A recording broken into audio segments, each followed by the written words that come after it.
The Metro Council Business Meeting of January 16th, 2025. Welcome, everyone.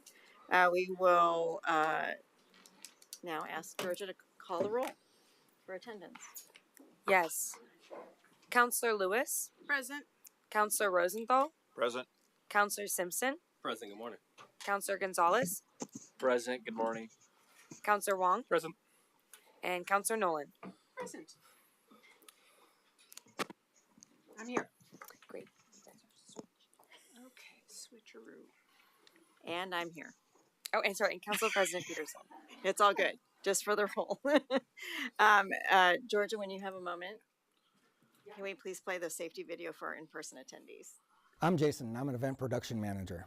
Here at the Portland 5 Centers for the Arts, safety is our #1 priority, not only for our guests, but for our staff members.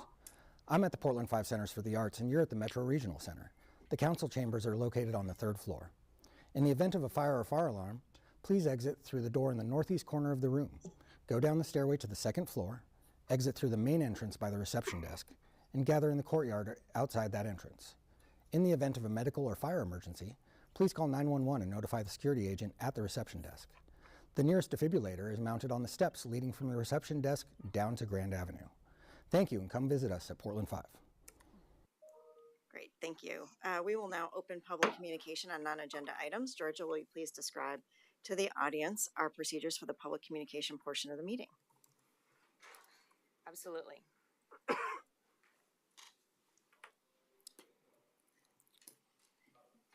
anyone wishes to testify on non-agenda items, now is the time to do so. Public testimony will be limited to 3 minutes. I will manage a timer to go off at the 3-minute mark. If you have not already signed up to speak, you can do so now. If you are joining us on Zoom, you can sign up to testify by raising your hand on Zoom. Depending on your version of Zoom, the raise hand function has its own tab or is located within the reactions tab.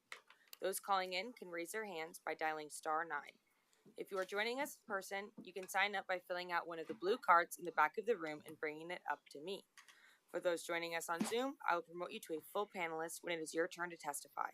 I will call on your name or phone number when it is your turn to testify, and a window will appear asking you to accept being promoted to a panelist. Once you click accept, your Zoom window will close for just a brief moment before you rejoin as a panelist, where you will be able to turn on your camera if you like. As a reminder, you do not need to give your physical address. However, please introduce yourself for the record before testifying. And Council President Peterson, we have 4 people who have signed up in advance. The first person that can come up is Dorian Russell. Good morning. Good morning.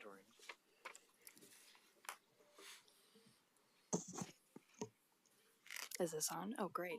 Good morning, Metro Council. My name is Dorian Russell, they, them, and I am here today as the Executive Director of Home Plate Youth Services and as a former homeless youth myself. I am urging your council to please consider not moving forward with the proposed SHS reform measure without first strengthening protections for homeless services funding levels. I have lived in every corner of Washington County, and I am primarily from the Hillsborough-Aloha area. I grew up here as the first of 4 kids to teen parents in a chronically housing and food insecure family. To meet my basic needs and as a survivor of childhood and domestic violence, I have navigated complex bureaucracies of government and community services. I can tell you both from my lived experience and my professional expertise that your council's visionary work, thinking ahead for the passage of SHS in 2020, is actively disrupting cycles of poverty and improving local economic outcomes. Everyone engaged on this issue wants to see an end to chronic homelessness, a strong local workforce, and healthy communities. At Home Plate, we know that getting folks housed and keeping them housed requires a robust combination of available affordable housing, diverse housing program options, and holistic services to meet people in crisis. When Home Plate began in 2005, there were no youth services available. Cops in the Hillsborough Police Department would engage young people breaking curfew, realize that there was nowhere for them to go, and let youth ride around in their patrol cars all night until morning sunlight. A lot has changed thanks to SHS and thanks to Home Plate. Today, our programs spanning street outreach, drop-in, housing, education, and employment are serving 1,000 youth per year with age-appropriate interventions. We serve youth ages 12 to 24 across rural, exurban, suburban, and urban areas from a diversity of family and cultural backgrounds. Even post-pandemic, we continue to break records in the number of youth we serve. Our caseloads are full and the need is growing unsustainably. As a homeless services executive steeped in the realities of our regional system, I can tell you that reducing revenue for services at a time when more children, youth, and young families are coming to us for life-saving support, it is essential that we prevent devastating impacts of potential reduced funds in order to protect long-term social and economic resilience on the West Side. We know that a strong predictor of chronic adult homelessness is whether someone experienced homelessness as a youth.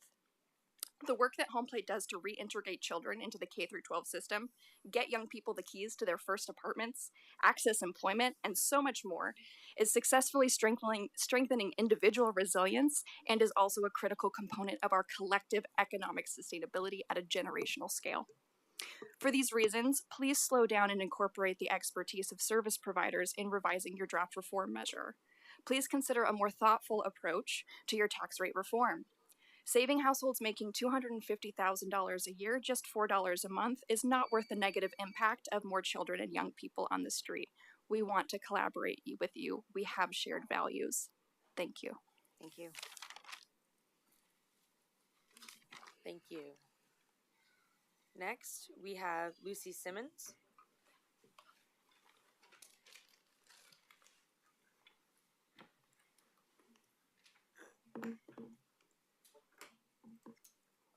Okay, perfect.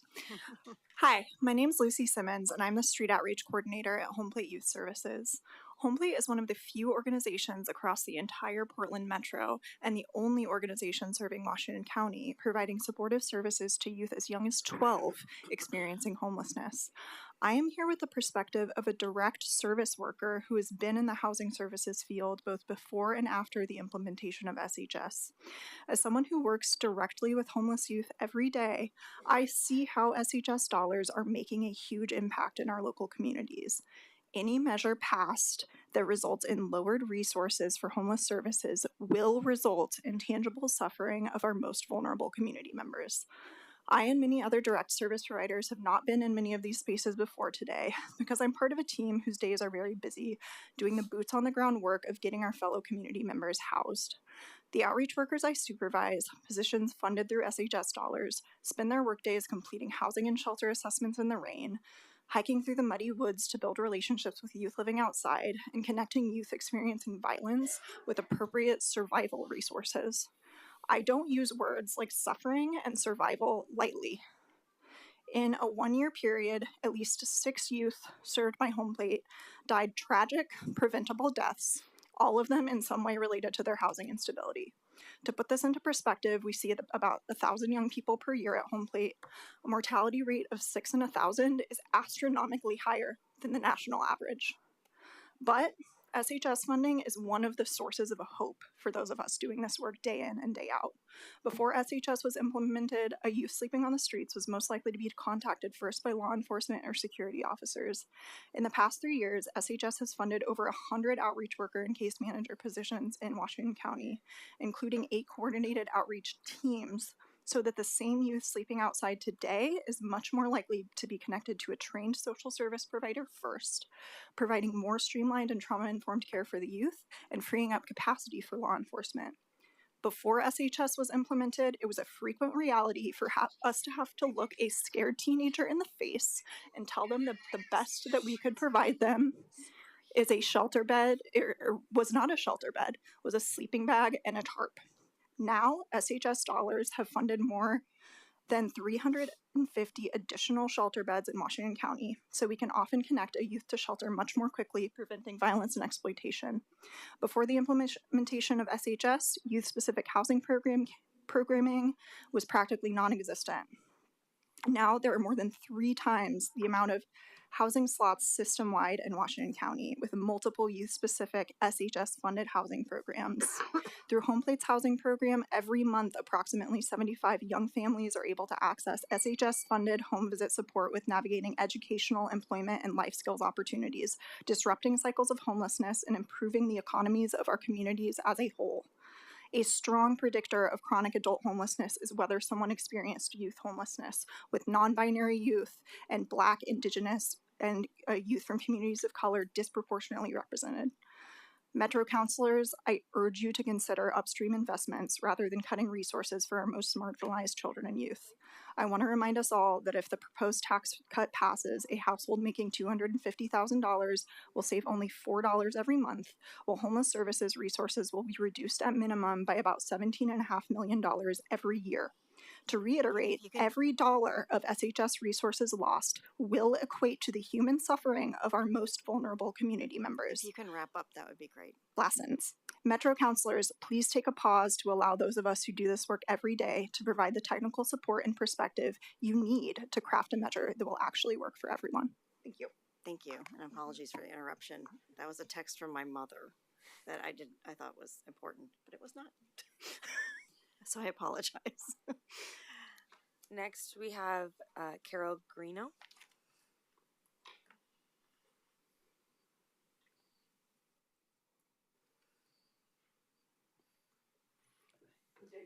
Peterson and Metro Councilors. I'm Carol Greeno. I'm from Tualatin, Oregon.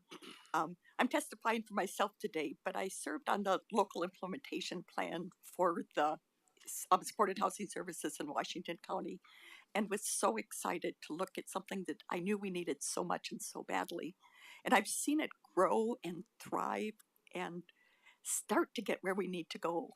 Right now, I serve on the board of Family Promise of Tualatin Valley, and as a volunteer, I run the after-school program, the summer program, do training and support for staff, and do volunteer training. So I spend a lot of time there every day, and especially with the kids.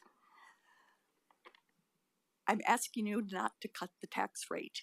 When FM3 Research conducted the survey that kind of led us to say, well, maybe we can do this, they said currently the tax is bringing in additional revenue beyond what's needed to pay for the supported services funds. This isn't true anymore. We're struggling to provide services and we need to do so much. Let me tell you about the kids I see. Today, I'm going to go and they'll come in after school. We'll have about a half hour where they do their homework or they do math games or read a book or something, and then we'll do a project. And today our project is for Martin Luther King Day. We're going to do I Have a Dream. I almost didn't do it because some of our kids have so much trouble dreaming. And that I just said, but then I said, no, we're going to give them dreams if we can't do it any other way. We see kids whose parents have a terrible time giving them support, and we see kids whose parents are marvelous in spite of the fact that they're dealing with such trauma. But our kids keep trying, and we need so much more. I have kids who come in and sit under the table. I have kids who can't sit down and are literally bouncing off the walls. I have kids who can't speak a word of English or very few words even after several months because they aren't getting the support they need along the way. And I think about their future, and they're going to be there briefly. They're gone. Our case managers are overwhelmed with the work they have to do and can't hook them up with services. And it breaks my heart when I say goodbye to them and know that they're not going to a better life.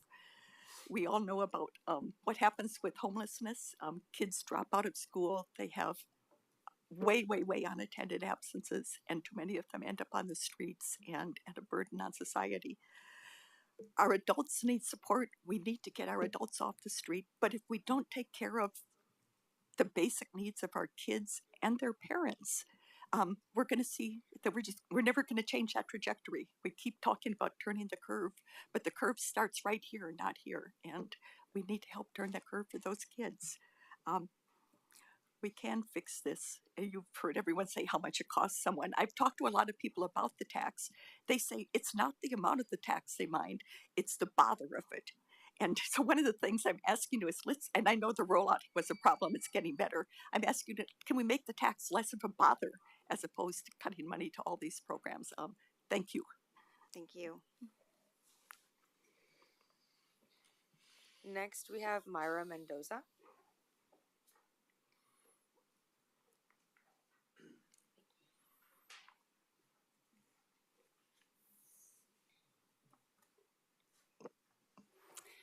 Good morning, Council President and members of Council. For the record, my name is Myra Mendoza, and I am the Director of Programs for Family Promise of Tualatin Valley. In my role as Director, I oversee our Bridge to Home shelter as well as our housing programs, HCMS and Enhanced Rapid Rehousing, all of which will be heavily impacted by any changes proposed. This includes the 26 of our staff members and the hundreds. The SHS program has changed the manner in which FPTV has been able to serve the community. We're a family-focused organization serving households of all ages, demographics, and walks of life. In our shelter, we have children attending our after-school programs, which Carol spoke about, and participating in movie and bingo nights. And we have parents attending our Money Matters sessions. The shelter gives them a sense of security, knowing they have a warm place to sleep and food at every meal.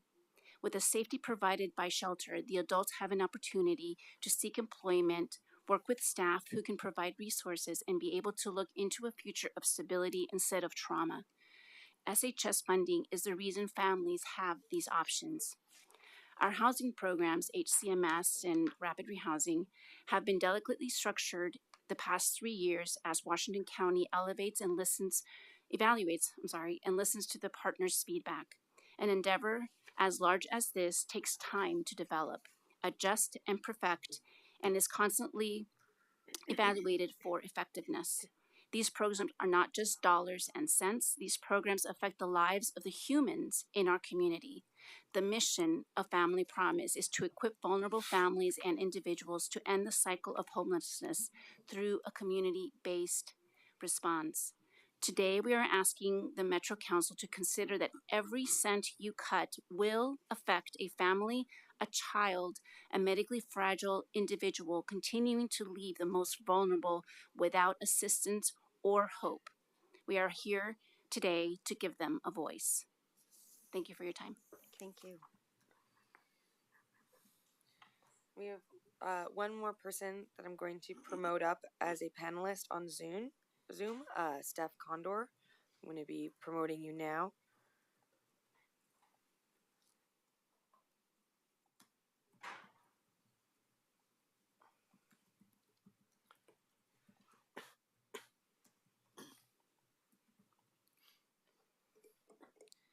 And your time will begin when you start speaking.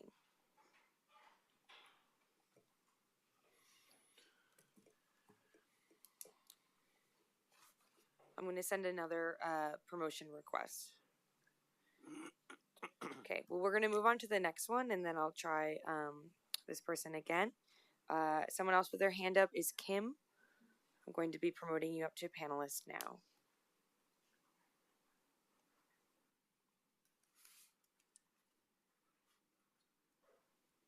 Good morning, everyone. Can you hear me? Mm-hmm. Yes. Wonderful. Good morning, Council. Good morning, President Peterson. My name is Kim Marshall. I'm the Executive Director of Project Homeless Connect. I'm excited that my colleagues, Dorian and Myra, were able to speak to you about the incredible work they've gotten to do with SHS. And I could spend the entire 3 minutes talking about the incredible work that Project Homeless Connect has been able to do in saving lives because of this SHS funding. But I, too, President Peterson, am going to bring up my mama, who does text me and interrupt me many, many times throughout the day. But I've said this to a couple of you before. My mom is my barometer. My parents moved to the Portland area about 18 months ago, and they still read the paper every morning and watch the news every night.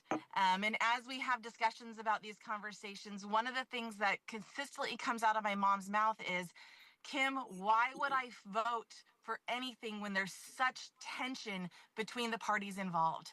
So that's what I want to raise today. You have cities and counties and community partners coming to you saying, please pause. We're not saying no to reform. We're not saying all of it's a bad idea. We're saying just pause and let's get a little more time to come up with a measure that works for everyone, including affordable housing. We're not saying no to affordable housing. It's key to this work. We're saying let's take a little bit more time to come together collaboratively so that you have the backing of the cities, the counties, the CBOs, and we will definitely get a yes vote at that time. What we're doing here is causing the cities, the county, and the CBOs to have to potentially go hit the ground running for a no vote. And we don't want to continue this tension and this frustration and this lack of trust. The word trust was brought up at Friday's meeting. And I think it's really key that we spend some time building that trust and building a system, continue to build a system and come up with a measure that really works for everyone. So I just wanted to jump on and just ask again for that pause. Let's just take a pause and spend a little more time collaborating and working together. Dorian used the word visionary. It really was. This measure was visionary 5 years ago, and we're so thankful for Metro to stepping into it. And we know it was a quick turnaround in all the pieces, but it has been life changing. And we want to be able to continue to do this work and continue to house people for years to come. So we're just asking for a pause. Thank you so much for your time today. Thank you. Thank you very much. I'm going to try one more time to promote Steph Condor as a panelist.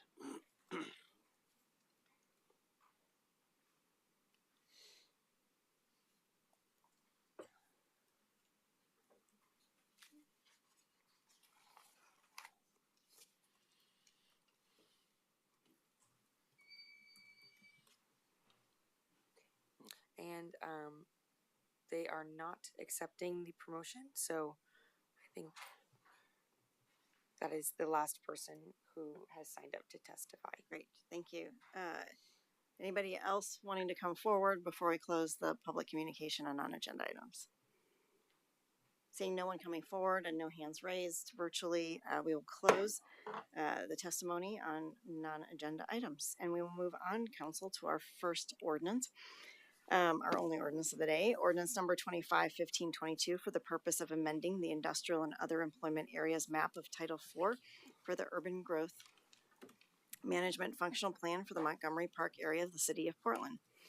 This ordinance would amend the Title IV map to lift land use restrictions and support the city of Portland's effort to transform the Montgomery Park neighborhood into a transit-oriented mixed-use district.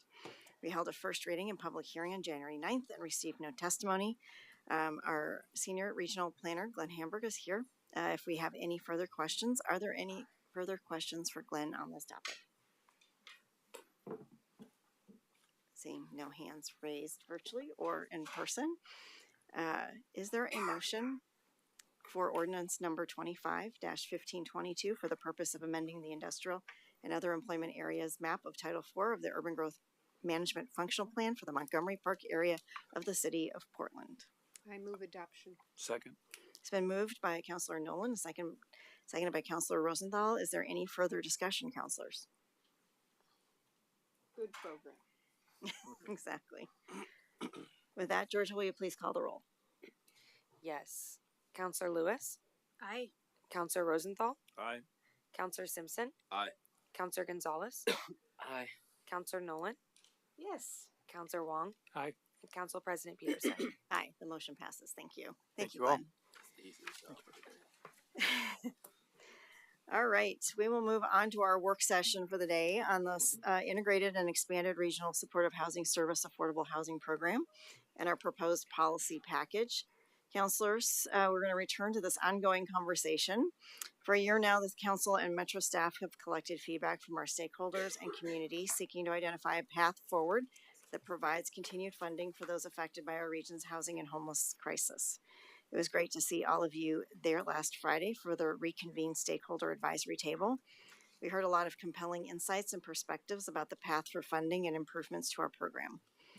The proposal before you is informed by a year's worth of feedback, including Friday's stakeholder advisory table.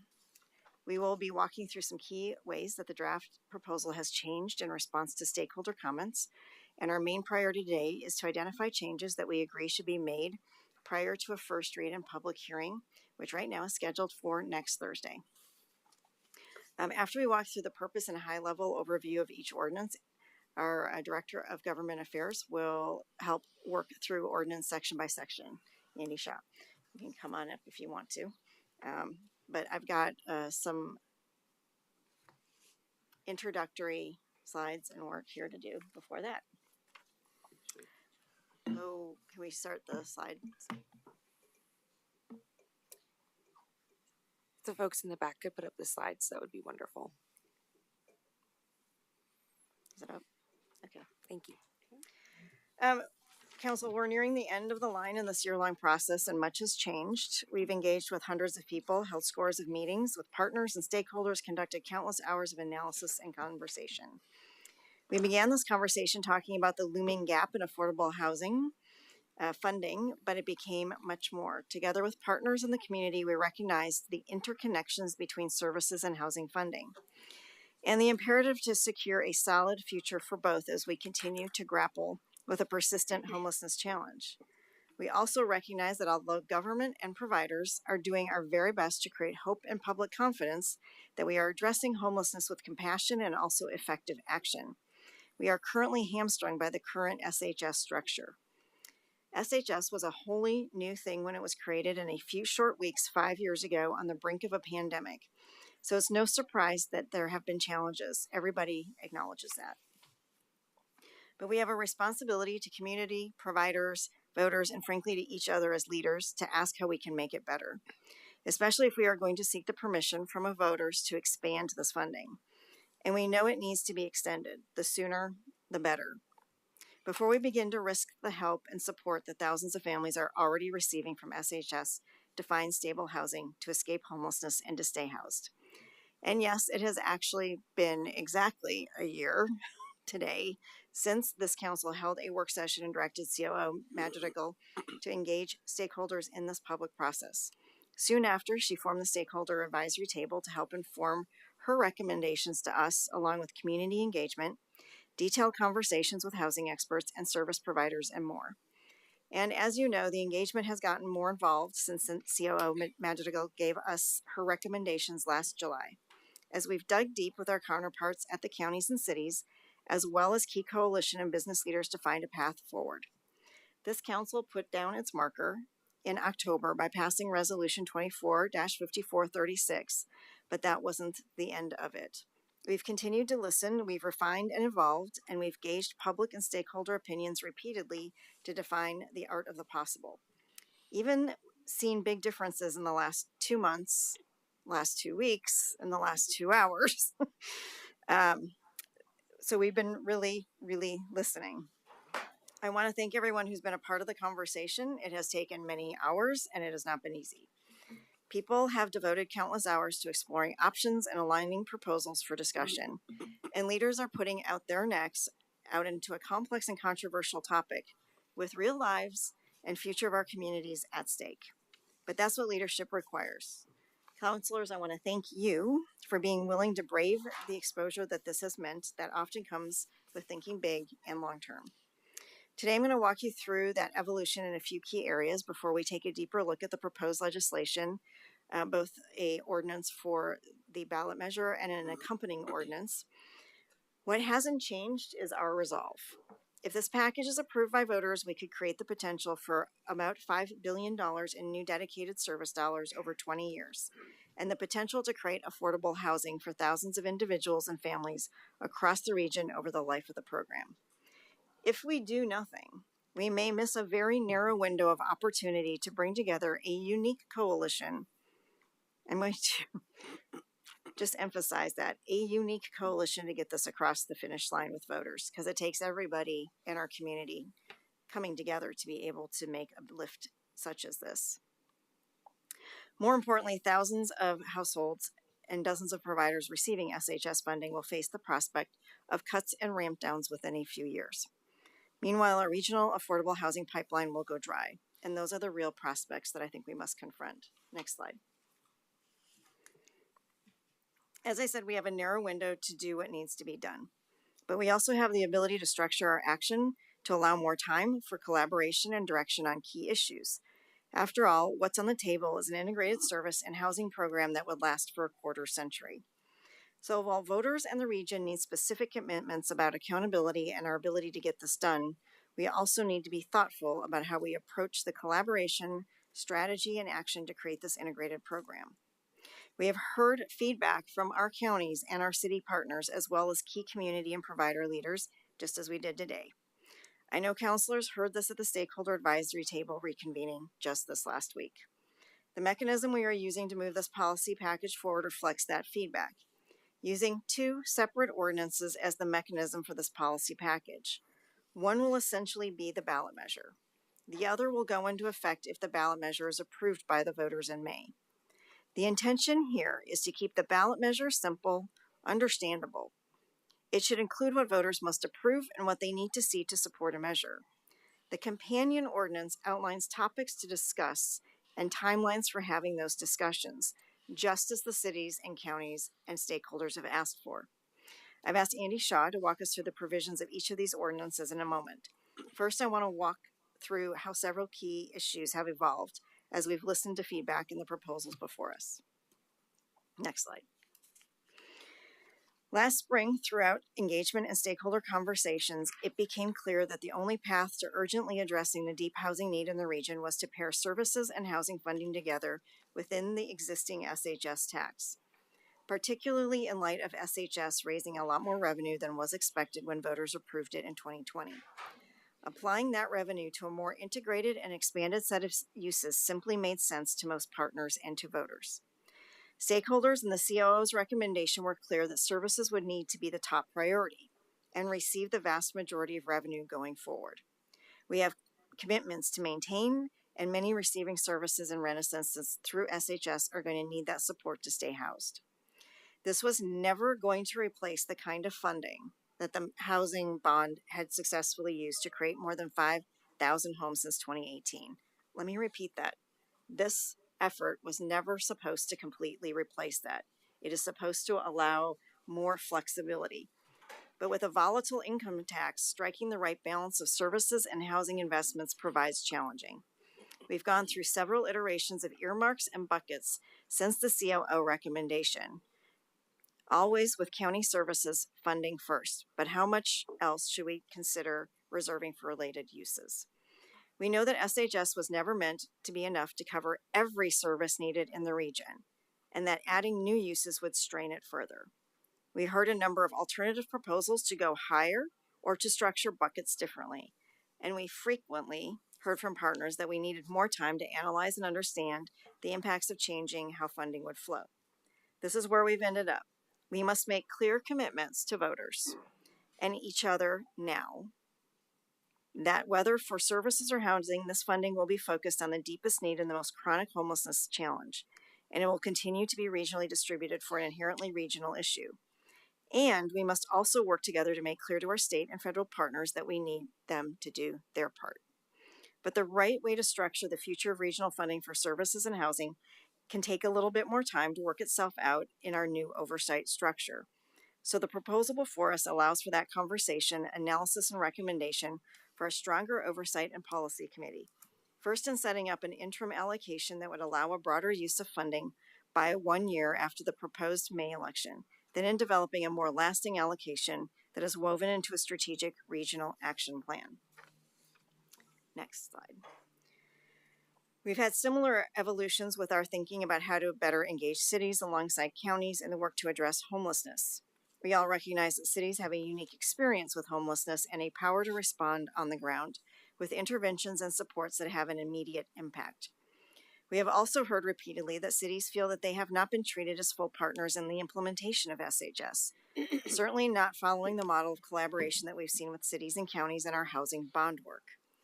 COO Madrigal recommended we do something about this. Our proposal was initially to create a cities funding program with a relatively small amount of funding annually to get quick and visible impact. But we've heard concern about how to get this right from county as well as city partners and from our homeless service providers. We do not want to create unnecessary competition, bureaucratic confusion, or new layers of administration. We want to focus funding where it can be most efficiently and consistently applied for clear and effective results. So the proposal before you today takes this feedback and focuses first on strengthening coordination. Cities with their more direct connection to voters and communities will have a significant representation at the new oversight committee. Counties will be required to show their work consistently across the region about how they've coordinated with their cities. And we will continue to look at ways to fund direct city investments in services and housing using this revenue. This is also a conversation that the new Oversight Committee can take up as part of developing the regional action plan, which will include an allocation approach. And city representatives will be part of that conversation as members of the Oversight Committee. Next slide. We've known from the beginning of this conversation that we face a gulf in public trust, and that any effort to ask voters to continue investing in housing or services would take a concerted and broad coalition to help voters understand how we are learning and improving our accountability and the impacts they want to see on the ground. We also recognize that the region's economy is a precarious place, and that we need to be very careful with our duty to support economic recovery. This includes being effective in addressing this major issue, but also considering where we sit in overall tax burdens. Both have contributed to a reputation that impedes investment in this region and stalls our recovery from the COVID pandemic. COO Madrigal heard us from stakeholders and recognized it in her recommendations to us. The question since then has been, what's the right balance? If we can secure support for billions more in long-term funding, what kind of impact to annual revenue is a fair balance? And can we also limit our contribution to the tax burdens families face? Businesses and service coalition leaders came forward in October last year with a striking plan, supporting a 2-decade extension of this business and a high earner tax paired with 2-step tax decrease, as well as indexing the threshold so that middle income families aren't caught in the tax as incomes rise with inflation.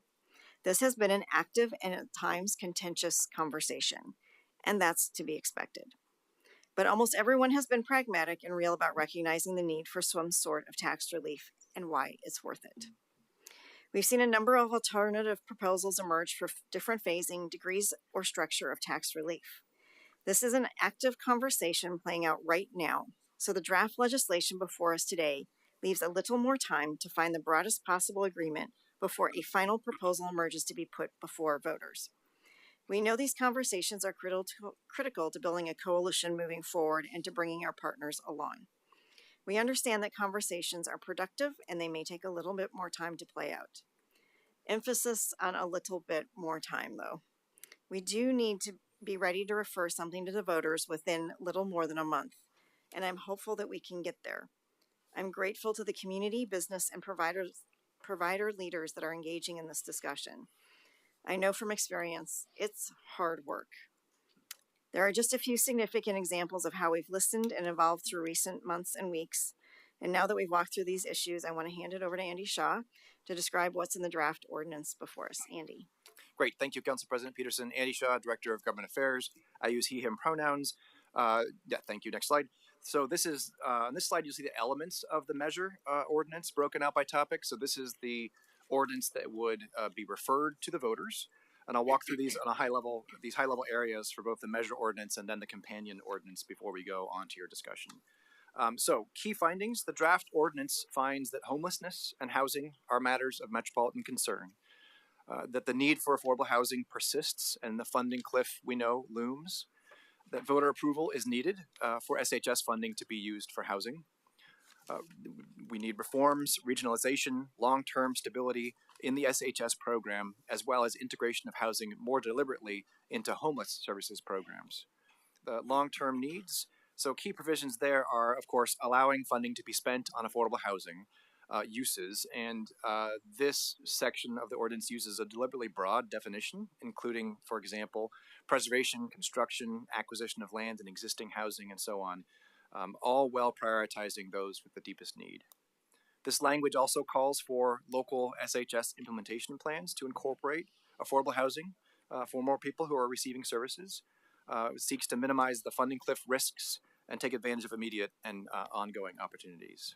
Next, critically, this portion of the ordinance extends the sunset for personal and business income taxes from 2030 to 2050, providing longer-term stability for homeless services, rent assistance, as well as housing going forward. And just a reminder that part of the thinking about that 20-year extension is the allowing some of the rental assistance to be used to help leverage financing for housing where that makes sense. This section, as the Council President noted, also contains placeholder language for a tax rate change tied to the extension of the tax to 2050. And as Council President Peterson mentioned, there are ongoing conversations on that. In efficient oversight, the ordinance establishes a single oversight committee, moving from 2 committees who have been doing good work, but with ambiguous authority and overlapping roles, creating a more efficient single committee with a clear charge and oversight of the whole program. This section indicates a transition to the new structure with goals of retaining the knowledge and the work of the existing committees and asking that we pursue a thoughtful transition to this new single committee. The ordinance highlights the types of representation on the new committee, but it doesn't. The companion ordinance contains the specifics. I'll just note that elected officials and community voices experts will be at the table together for the first time, all with votes. This section includes also a timeline for committee appointment, setting early September 2025 as the deadline to ensure that they can get the work started with urgency, but not with undue haste. On the regional plan, the ordinance includes language that calls for a regional plan, which we don't have now, and highlights key elements of what should be included in that plan. Sets some high-level priorities for a future funding allocation approach to build on the integrated service and housing system with regional standards and definitions to better achieve outcomes and operate more efficiently. Continues to prioritize people experiencing chronic homelessness in this new integrated program, services and housing, and advance our racial equity commitments, and increasing predictability in funding for our implementation partners through a future allocation methodology and budgeting practices. Lastly, on greater accountability, the ordinance specifies requirements for implementation partners to meet policies, standards, definitions, data collection and reporting requirements, etc., and makes receipt of continued funding contingent upon compliance with those standards. More clearly defines Metro's role in monitoring funded activities and indicates that programs will be subject to financial and performance audits. Okay, let's move to the next slide. Thank you, you're ahead of me. On the companion ordinance. So again, think of this as a package. Like the Council President said, these are the actions that would go into effect if the ballot measure is to be approved by voters. So embedded in this ordinance on that first one, tax relief, is indexing the personal income tax thresholds to inflation, which keeps the focus on higher earner income households, with the effective tax rate for that indexing being the 2026 calendar year. And there's also then placeholder language like in the other measure that would enact any immediate additional tax rate changes, which are again subject to current discussions that are going on. Next, the timeline for a smooth transition. This lays out the timeline for interim metrics and guidance for the new Oversight Committee. The intention is to set the new committee up for success and begin their work once they're seated. Sets a September timeline for adoption of a transition plan. It sets a timeline for HHPAC. I'm not sure anymore what we're calling it, so I'm going to say HHPAC, to develop an interim services and housing funding allocation proposal specifically for the fiscal year 26-27, when funding on housing could begin. It would be allowable at that point. I think the concept here is to set aside potentially a small amount of funding for emergent opportunities, for example, from Metro's carryover, while the committee develops a longer-term, multi-year allocation approach for the future. The companion ordinance includes language that outlines HHPAC's role and responsibilities, including developing policy recommendations, development of the regional plan, local implementation and work plan overview, and reporting to the Metro Council. Outlines the membership and makeup of the committee, indicates the possibility for working subcommittees and staff support roles. And again, the intention here is to provide clarity and build efficiency where there has been ambiguity in the current system. Streamlining oversight to one committee with expertise, strong community representation, and city and county elected officials to create a table where there really is the ability for a more comprehensive conversation and oversight of the program that I think we all want. Lastly, regional plan, maybe not lastly, on the regional plan, the ordinance includes language to further define the regional action plan itself, highlighting its key elements like a funding allocation approach, regional outcomes, and performance metrics. It calls for a broad and systemic analysis of homelessness and housing instability to inform regional strategies, standards, and goals. Builds on the work of the Tri-County Planning Body to date and responds to feedback that we've heard from providers about ways to improve and optimize the system. And then shifts funding for the investment in regional strategies that the Regional Investment Fund to be administered by Metro. And on local implementation plans, the ordinance includes language that states that LIPs must comply with the regional action plan. They're meant to roll up into that action plan and begin to incorporate visions for affordable housing. It says the plans must demonstrate coordination with cities and be informed by equitable community engagement. Local implementation plans are meant to inform how implementing partners plan to do their work, spanning several years. So looking forward a number of years and then their annual plans and their budgets are on an annual basis. And these LIPs will need to be approved ahead of time by the HHPAC. So last slide for me, next one. The timeline here, if the measure's approved in May by voters, it would go into effect in June. The timeline here shows the dates included in each of the ordinances laid out over the next year. Voter approval would kick off an additional planning and collaboration process over the next year. This work would mostly be centered in the new Oversight Committee and ultimately Metro Council. Beginning this February, so prior to the measure being on the actual ballot, and continuing to the summer, Metro will flesh out details of the new Oversight Committee, recruitment plans, and needs for onboarding new Oversight Committee members. Staff will work with Council to develop interim key performance metrics for adoption by the end of July, and will also continue building a transition plan for Council implementation. Recruitment for HHPAC members and elected official appointments would occur between late June and August. Appointments of members would be completed in September. And finally, once the committee is appointed, their first charge would be to develop the interim allocation plan I mentioned in the last slide. And while we're not seeing it as this allocation plan changing the immediate allocation approach to counties in the near term, this would designate some funding for housing beginning in July of 2026. You also have a copy, I believe, of this timeline at your seats for those who want to refer back to this during the discussion, so we don't have to keep it on this slide. And with that, I think I'm handing it back to you, Council President Peterson. Great, thank you. Councilors, I know you're eager to start discussions on this draft ordinance. First, let me review the next steps because I think it will help frame our discussion today. I ask that we are not giving thumbs up or thumbs down to any potential proposed amendments to the ordinance today, but that this is a conversation to surface any ideas and notes the councilors have. We have assigned staff within the council office to reach out to councilors after this conversation to support developing any formal proposed amendments for discussion at our first reading. So you will hear from our staff shortly after the meeting. And I ask that councilors' proposed amendments be submitted via staff to me and Shane and OMA by Tuesday morning, January 21st, next week, Tuesday, so we can prepare them for public discussion. Right now, we are scheduled to hold a public hearing, formal first reading consideration proposed amendments next Thursday, January 23rd, unless we hear anything else in updates, which on the next slide. The way we've structured this conversation is that we will have 2 30-minute round robin sessions on each of the ordinances in turn, so that we aren't bouncing between the 2 ordinances and causing confusion, at least for me. We have any additional time, we'll open up for further discussion. During today's discussion, please refrain from providing line edits, corrections of typos. You can connect directly with staff to share those, please. I would also like to use this time to discuss the meaningful content and impact of the proposed legislation. Does it have the commitments we need for ourselves, for partners, and for voters? Does it set us up with the authority, clarity, and flexibility to be responsive to changing needs and to learn as this program moves forward?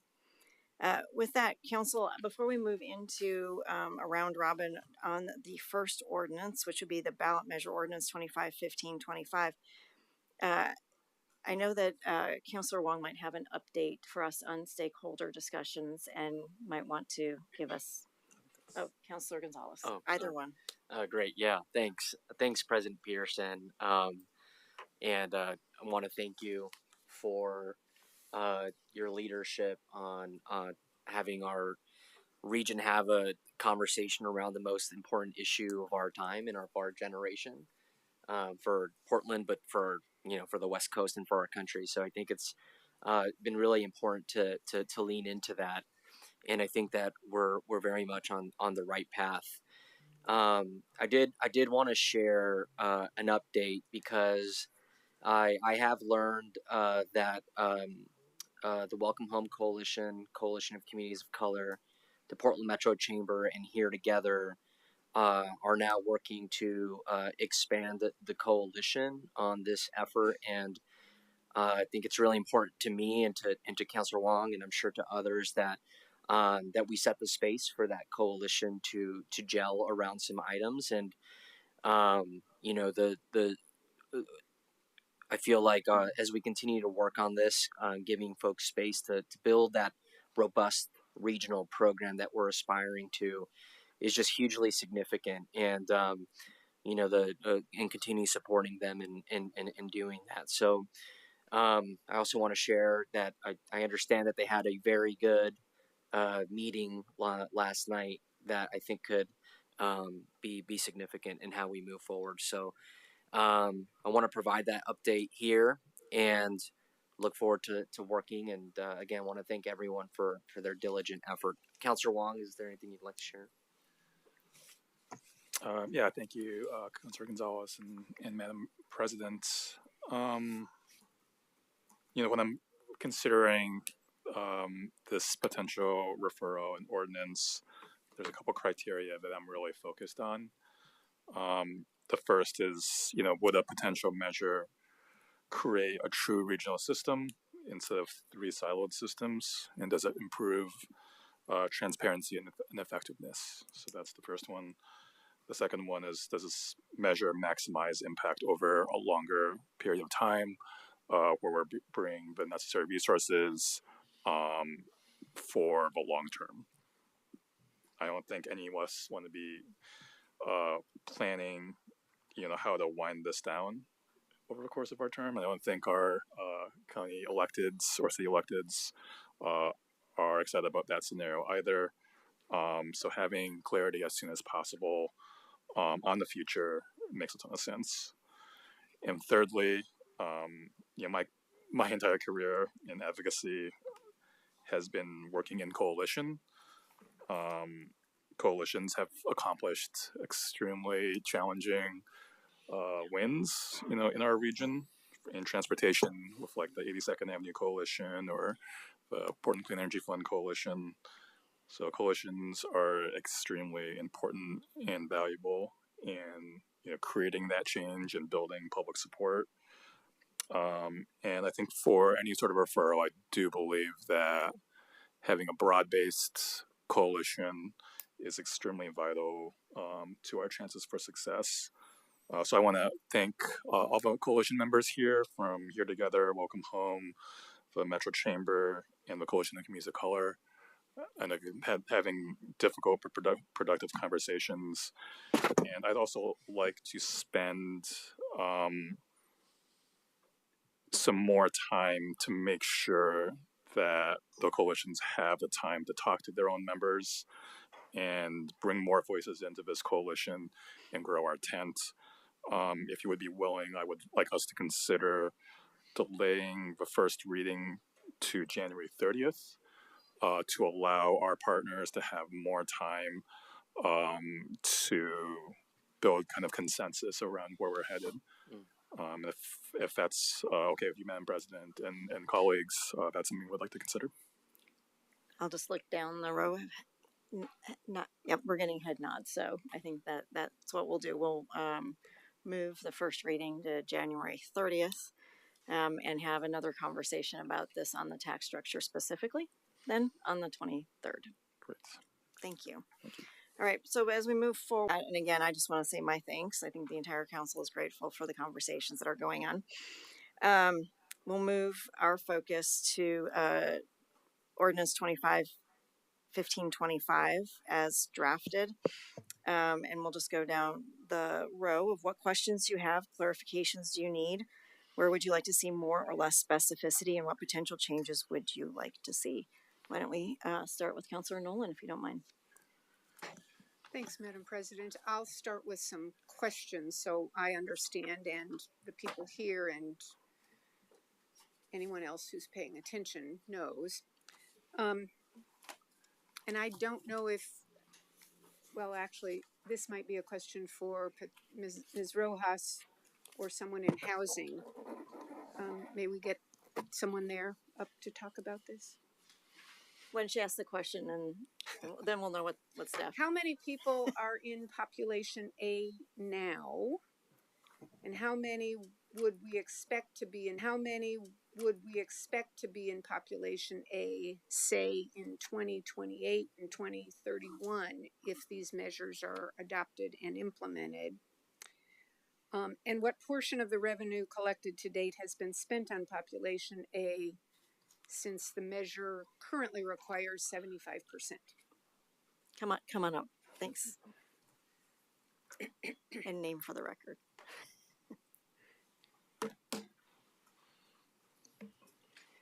Is this on? Yeah. All right. Good morning, Council. Patricia Rojas, Housing Director for the record. She, her pronouns. Thanks for the question, Councilor Nolan. As I understand your question, the best source of data for your question of how many people are in population A and how many people are in population B, the closest data we would have would be the point in time count, unless you're asking specifically how many people are we currently serving in population A and population B. So it's really a clarifying question that I have for you. My question is, what's the benchmark? What's the population A now around the region? And since we've been spending 4 years moving toward ending the homelessness crisis, carrying that forward, how many do we project will be there in 3 years and in 6 years? And my expectation, and I think the voters I represent's expectation, is that it will be a lower number. Correct. Moving towards zero. Understood. So again, what I can commit to is coming back to you with some specific details on the point in time count and how many people would qualify as chronically homeless under the point in time count, and how many people we project to be included in folks that are not chronically homeless. So we can give you a perspective of what we know based on the data that we have on homelessness across the region compared to who we're serving currently. We can give you some stats on the current program, demographics. The latter question that you're asking about is inflow. So I think that to be able to assess that, so I think we're not going to be able to answer that today, but I'd be happy to follow up with you. Thank you, and I'd appreciate the follow-up. Yes. I would think that if we're referring something to the voters, asking them to have faith in us to deliver results, we should have a very crisp understanding of where we are today. Correct. And we should be committed to acknowledging that there's inflow. So moving more people, say if we're on a glide slope that says we're going to remove half of the people from homelessness each year. That means we have to remove more than half, maybe 60%, because we expect that some people will fall into homelessness. And before we go ask the voters to make dramatic changes, I think we all need to know that. We'd be happy to provide you with current status. Thanks. Thank you. I have more questions, but if we're going to do several rounds, I'll let it go. I've allocated about 5 minutes per counselor, so if you'd like to finish off, that would be great. Okay, thanks. Whoops, I was going to direct, well, this question goes to Mr. Shaw on the Oversight Committee. Do you know how many residents each member of that proposed committee will represent in those discussions? I don't believe the intent of membership is that individuals are representing a district, for example. I think it is meant to bring voices of the counties, voices of our city partners, and then voices of business and community and provider knowledge, expertise, leadership. So it's not like a legislative body where you've got a clear number of people you are representing. I understand that. But from my perspective, at least when we're putting electeds on the committee, I would lean more toward a House of Representatives kind of representation than a Senate.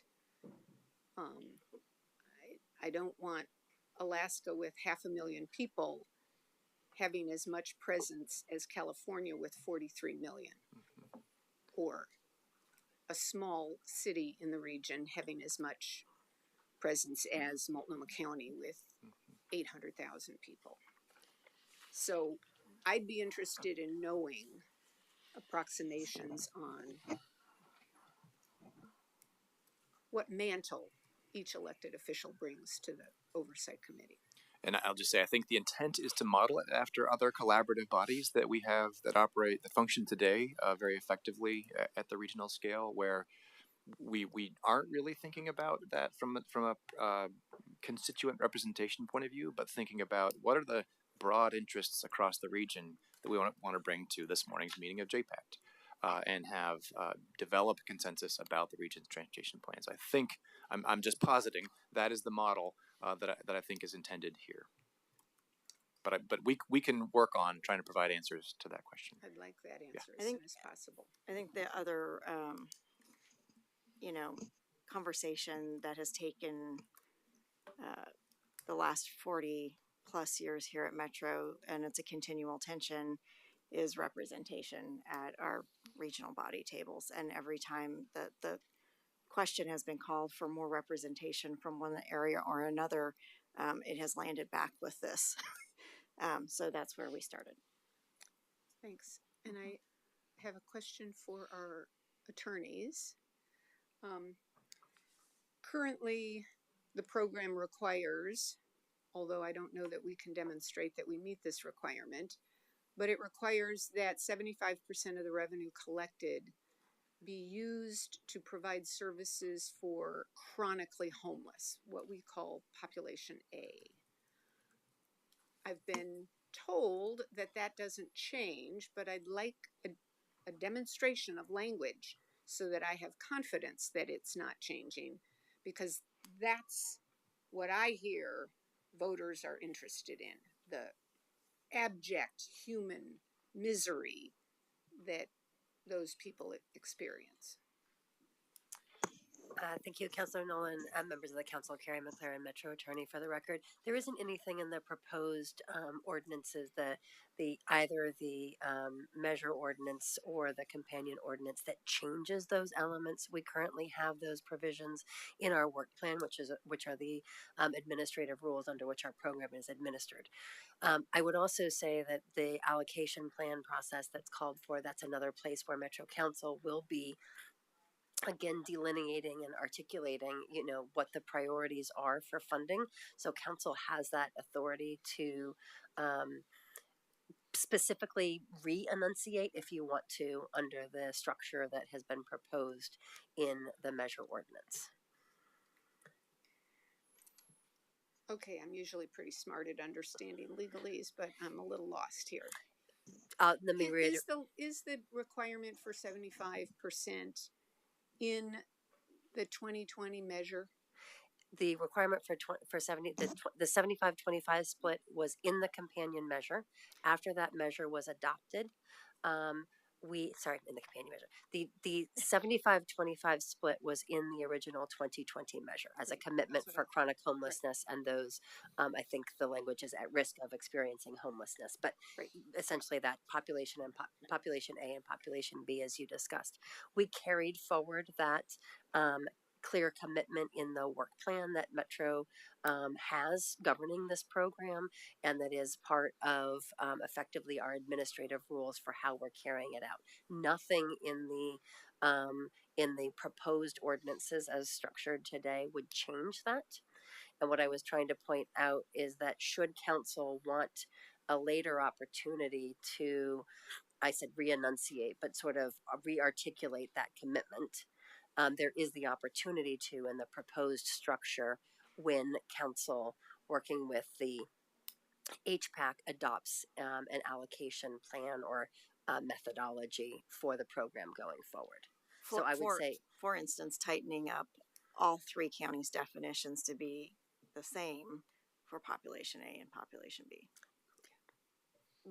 Yes, but I think Councilor, I think Councilor Nolan's questions go to, is there anything changing? My answer there is no. And my attempt was to point out that there's a future opportunity to also for the council, if for the it council, chooses yes, to overturn or amend what the voters approved.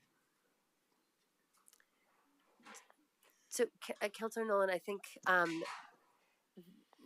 there is for a program that has a 20 to 25 year effect, I think our policy advice would be for council to retain some flexibility to adjust to changing circumstances over time. So I do think that there is an opportunity for council to legislate as this program moves forward. How council would choose to do that is, of course, you know what I mean, up to you. But I think there are those places in this process which would, or in the structure, which would allow for council to articulate funding priorities and requirements for counties uniformly across the region. Okay. And then we're going to have to move on. One more question of the auditor, if I might, Mr. Evans. Come on up, Auditor Evans. You've reviewed this program a few times. Can you vouch for our adherence to the 75% requirement? Thanks for the question, Councilor Nolan. Brian Evans, Metro Auditor, for the record. The last time we completed an audit of this program was basically a year ago. So we published an audit in January of 2024. At that time, I don't believe that data about the actual percentage of spending was being reported by any of the county partners or Metro as a whole. That's about the last time I checked to see if what has been reported. I think there were some promises made in the management response that those would be included in the ongoing or the future quarterly reports. I have heard that that may or may not be happening. Okay, Thank thanks. you. Thank you, Auditor. Thank you for being here today. Thank you. All right, Councilor Wong. Thank you, Madam President. I think I highlighted my criteria that I'm looking for. Again, it is creating a true regional system. It is maximizing our investments and impact over a period of time. And it is making sure that our coalition partners, you know, are on board with this. So I don't think I have anything additional. I would like to have a conversation about representation on HPAC when that's right. I also, believe that is the right place to make regional decision making. When I remember on my first day on council, when we were talking about SHS, I counted 7 oversight committees, which was very confusing to me on my first day, and I remain puzzled by that 3 years in. So I think, there have been many elements of this current proposal where I do believe we'll see greater impact and effectiveness, but want to make sure our regional partners and folks with expertise are also represented. Thank you. Thank you. Councilor Gonzalez. Yeah, thanks, President Peterson. Similar to what Councilor Wong mentioned, I think was able to share the most important elements of my thoughts, especially around the coalition and in getting there on some of these key questions. I'll share that from the documents that we have so far, I really value the flexibility for our jurisdictional partners to have for housing, whether and how we define that. I think as a community, as a team, will be important. I really appreciate the proactive approach to work plans, to budgeting, and to getting us on a cycle that is more proactive than reactive.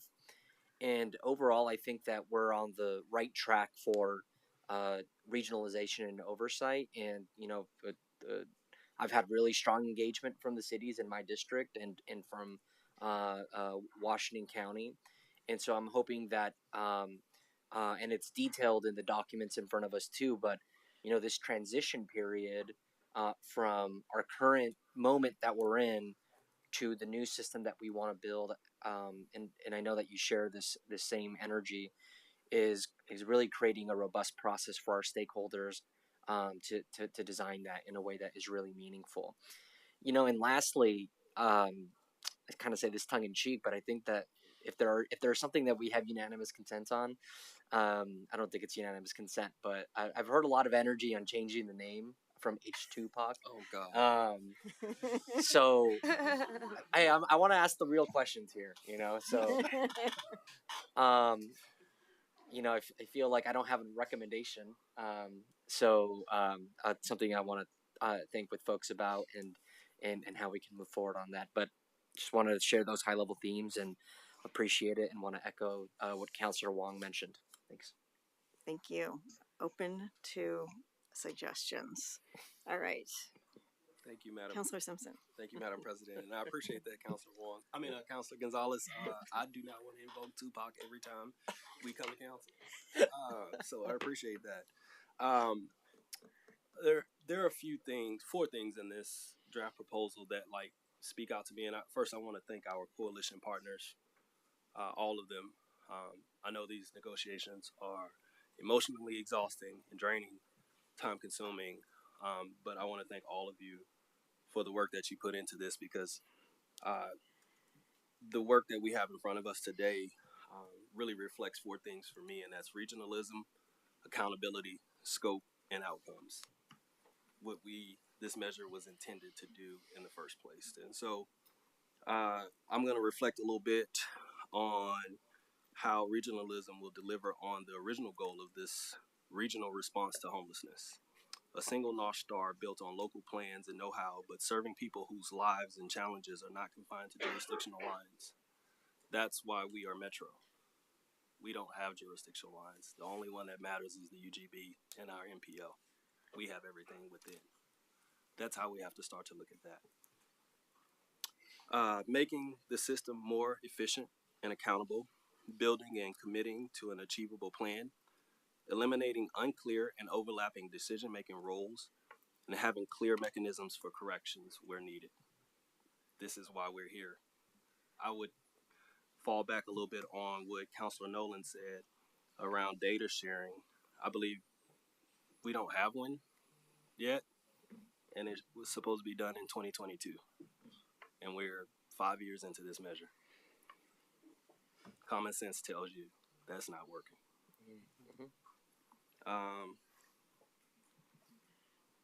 Bear with me. Scope: incorporating a full spectrum of causes, impacts, and solutions to homelessness into our planning and our actions, including affordable housing as well as services, and understanding links to broader regional needs. And finally, I'll say clear metrics. Again, clear metrics and evidence of impacts for people and communities impacted by homelessness, so we all can understand not only what we're working for, but how we are doing it. We don't know how we're doing it. We couldn't even answer simple questions about population A and B this morning. We should already have those answers. We should have that on the go. Thank you. Thank you. Councillor Rosenthal. Thank you, Madam Chair. It's a complex process. I'm tempted to use the phrase "fools rush in where angels fear to tread."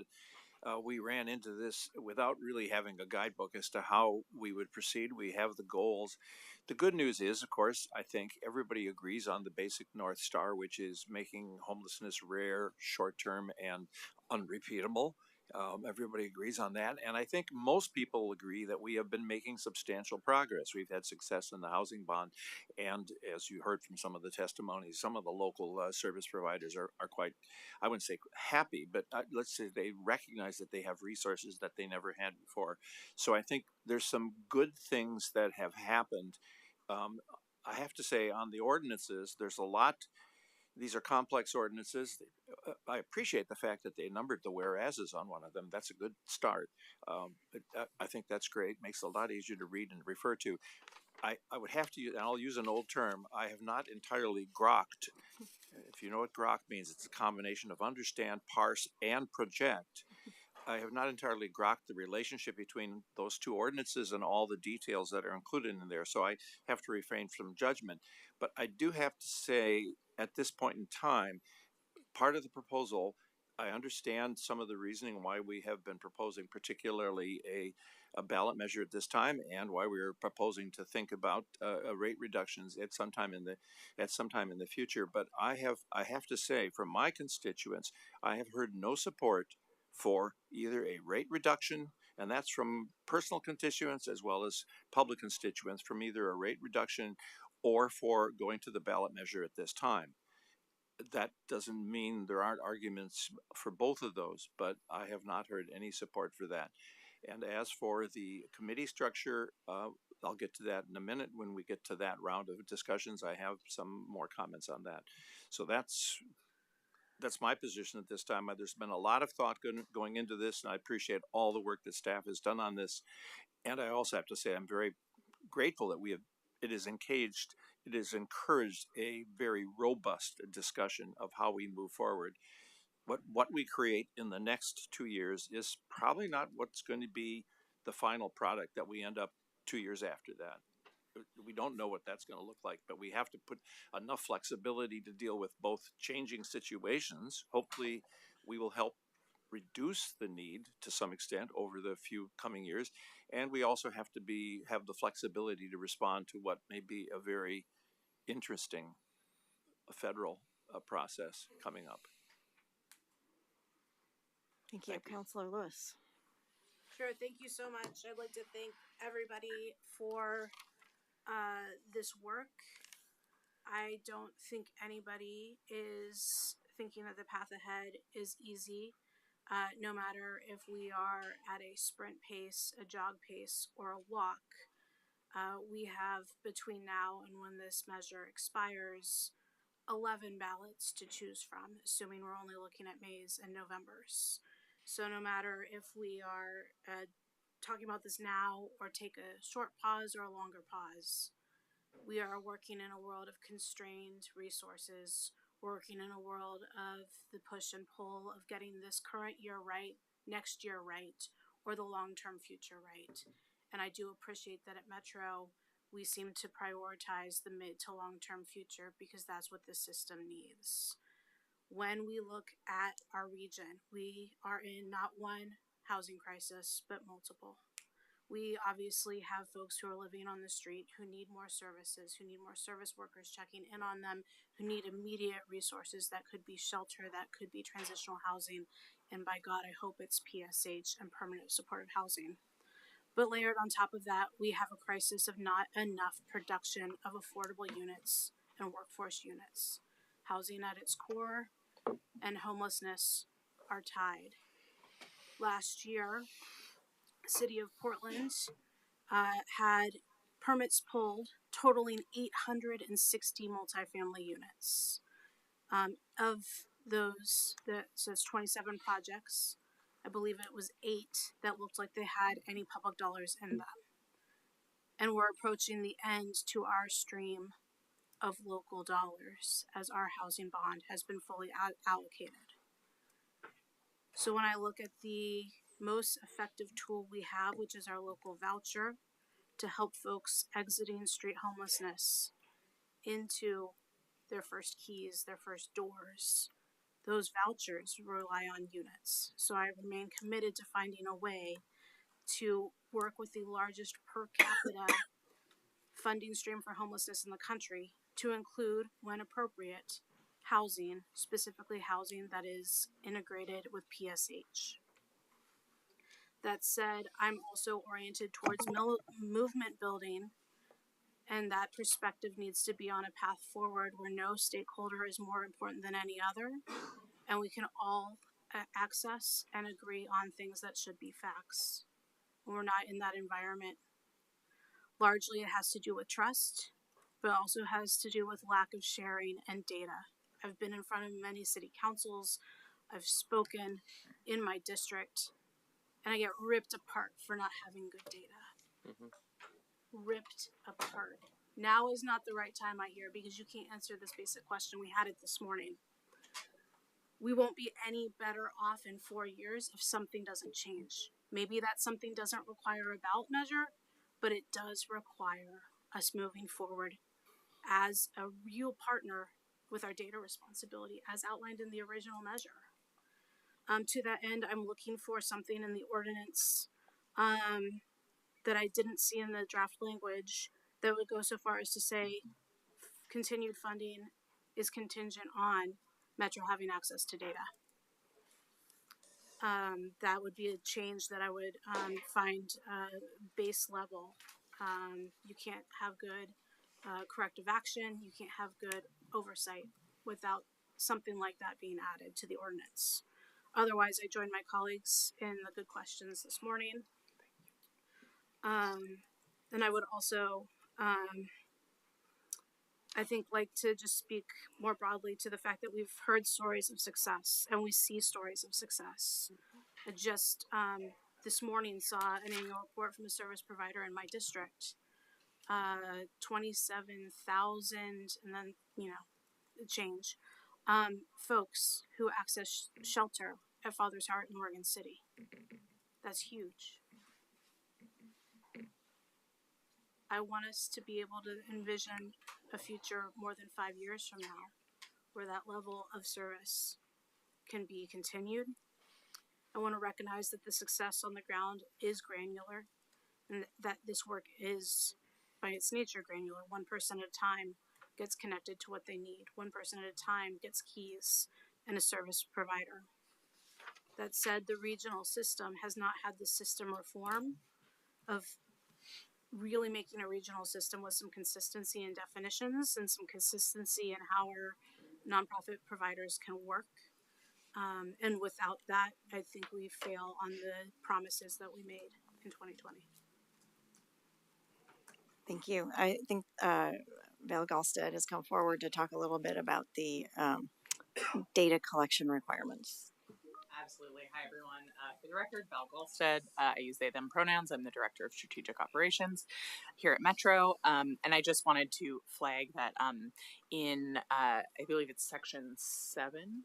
Yeah, section 7.3 of the ballot measure ordinance, we do have a reference that does specifically note that we have both data collection and data sharing requirements, and that continued program funding is contingent on that for implementation partners. If that doesn't scratch the itch, then let us know. Okay. Yes. Thank you. Thank you.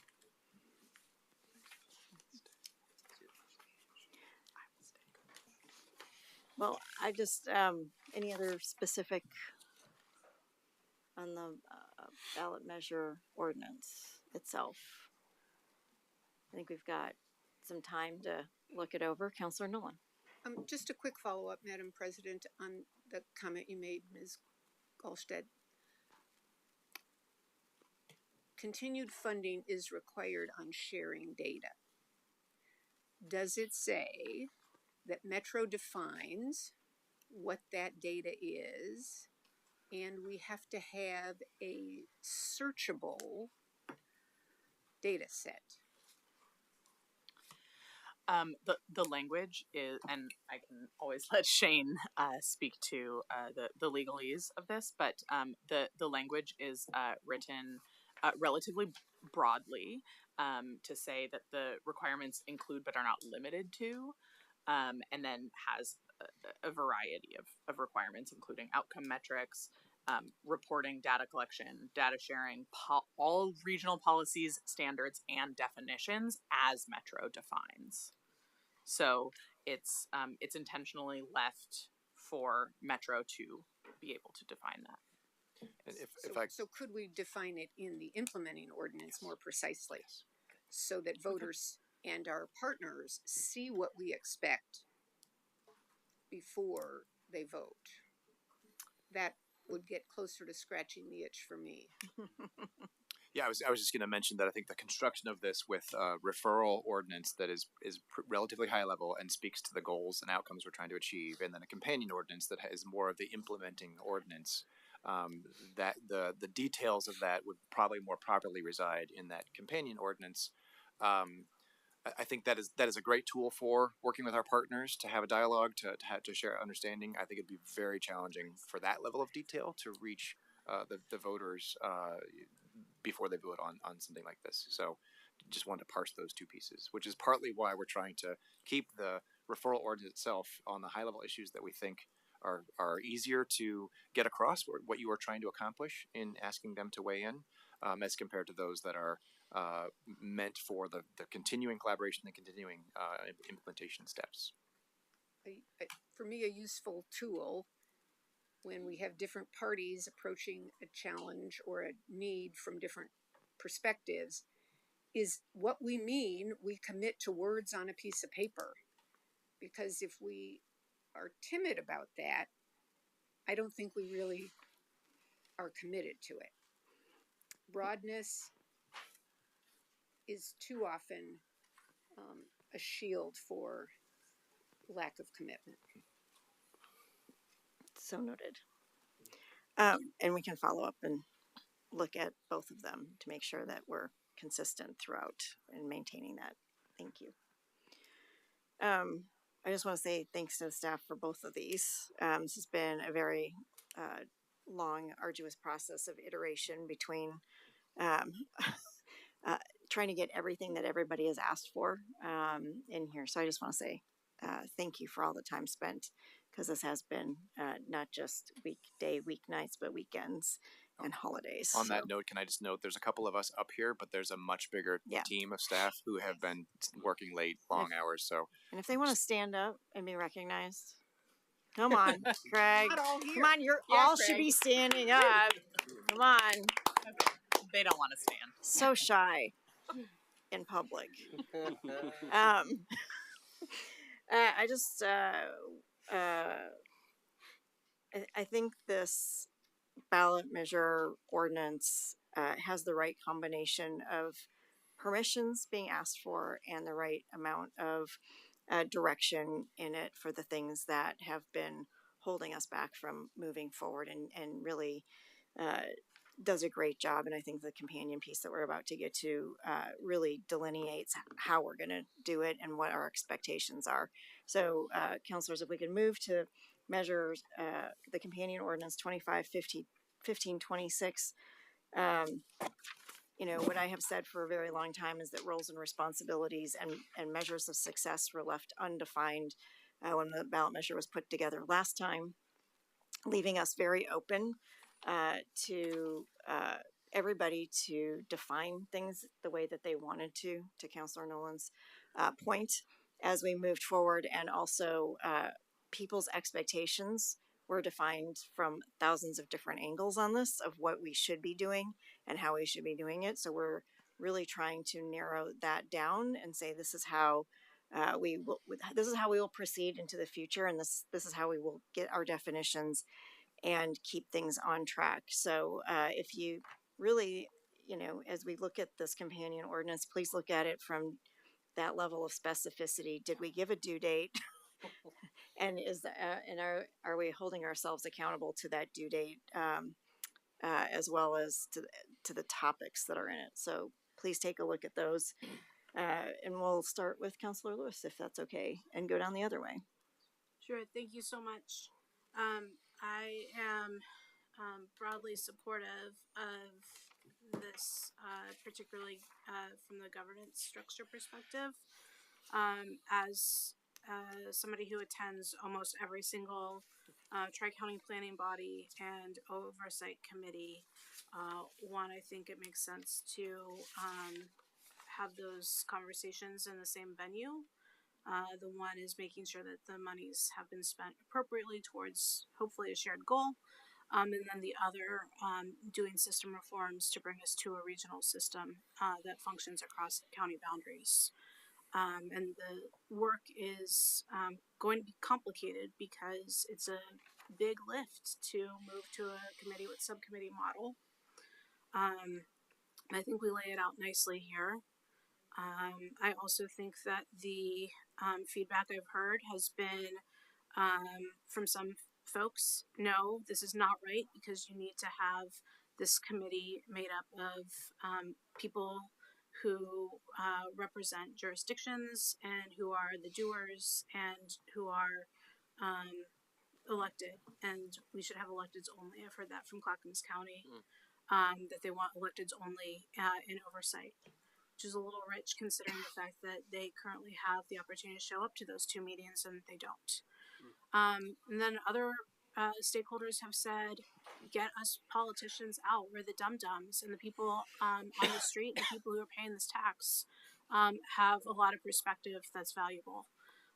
So if we have a pretty balanced committee, we're not making everybody happy, but I think we're getting both sides of the perspective, and it's going to function a whole lot more like some of our other bodies where we do hear both the real constraints of needing to move at government speed with government rigidity, and the ability to serve everybody while also using the expertise of folks who do this day in and day out. So I think we're going to get there on the governance.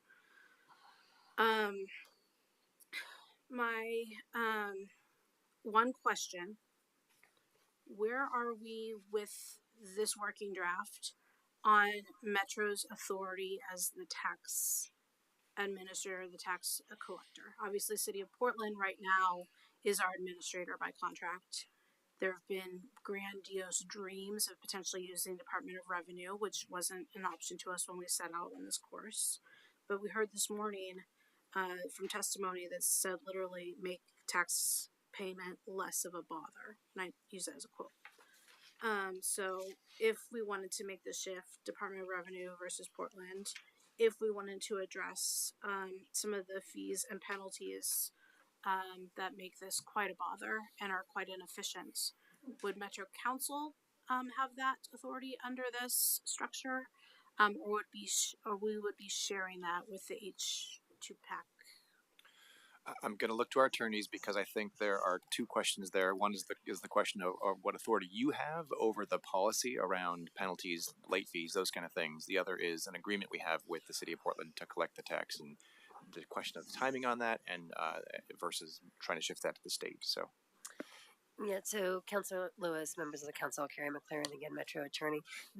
It's not expressly called out in this measure, but it doesn't need to be. That authority lies with Metro Council. So we do have an intergovernmental agreement, which we could, with the City of Portland, but that's time limited. And there's nothing in this measure that would constrain Metro's authority to make a change should Metro decide to do so, either with our relationship with the city or with another tax administrator.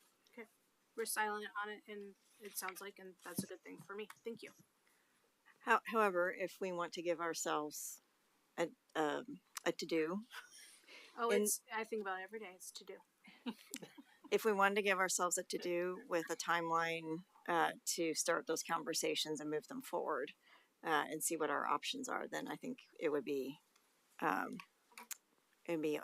appropriate to put it in the ordinance, correct?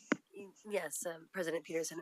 If the council were to want to say we're making these commitments to evaluate, I would maybe advise in this area that you not make a specific commitment as to what that outcome is. But if you wanted to say in the measure we commit to evaluating our tax collections for with these sort of values of efficiency, both for the taxpayer and for reducing the overall tax collection costs, some factors around that, you certainly could make such a commitment in the companion measure if you wanted to. All right. Open to having that suggestion come forward. Thank you, President Peterson. Well, first of all, I'm going to use a little bit of an airplane analogy. I think it's important to realize that because it's our tax measure, we're like the old airplanes, we're going to remain the pilot, but we may not always be the navigator. And I think it's important to recognize that there are other people, such as service providers in the counties and housing authorities, as well as financial people who may act in various capacities as navigator. That said, I have concerns. I have not, as I indicated before, there's 11 goals of what the HPAC or whatever we want to call it, this committee will do, and I haven't looked at all of those and thought through all the implications and whether it's completely consistent with what we have in the other ordinance. That said, I would have to say that although JPAC is a good starting model, I think it is inappropriate for a bunch of reasons. In JPAC, we have both a kind of a process which is federally and state dominated in terms of funding for transportation issues. We primarily operate, since we don't generate funds for that, we operate as an executor and as a mitigator, or I should say a coordinator of that. In this case, it's our funds. And we have generated them, and although there are state and federal processes involved, they are peripheral in a certain sense. I mean, they're important, but we are not allocating their funds through this process. We may be coordinating their funds. So I think the structure we need to be more creative about the structure and about the authorities. We need to be, there's just one thought I had earlier was that perhaps we need to give this committee the authority and the jurisdiction to create subcommittees of its own to look into particular aspects, to generate particular research data. Some people have suggested that we need to get professionals from the universities and from people who are doing research more involved. And that may be something, that may be specific questions that this committee may want to look into. I'd like to look at that a little more detailed, but at this point in time, those are the only comments I have.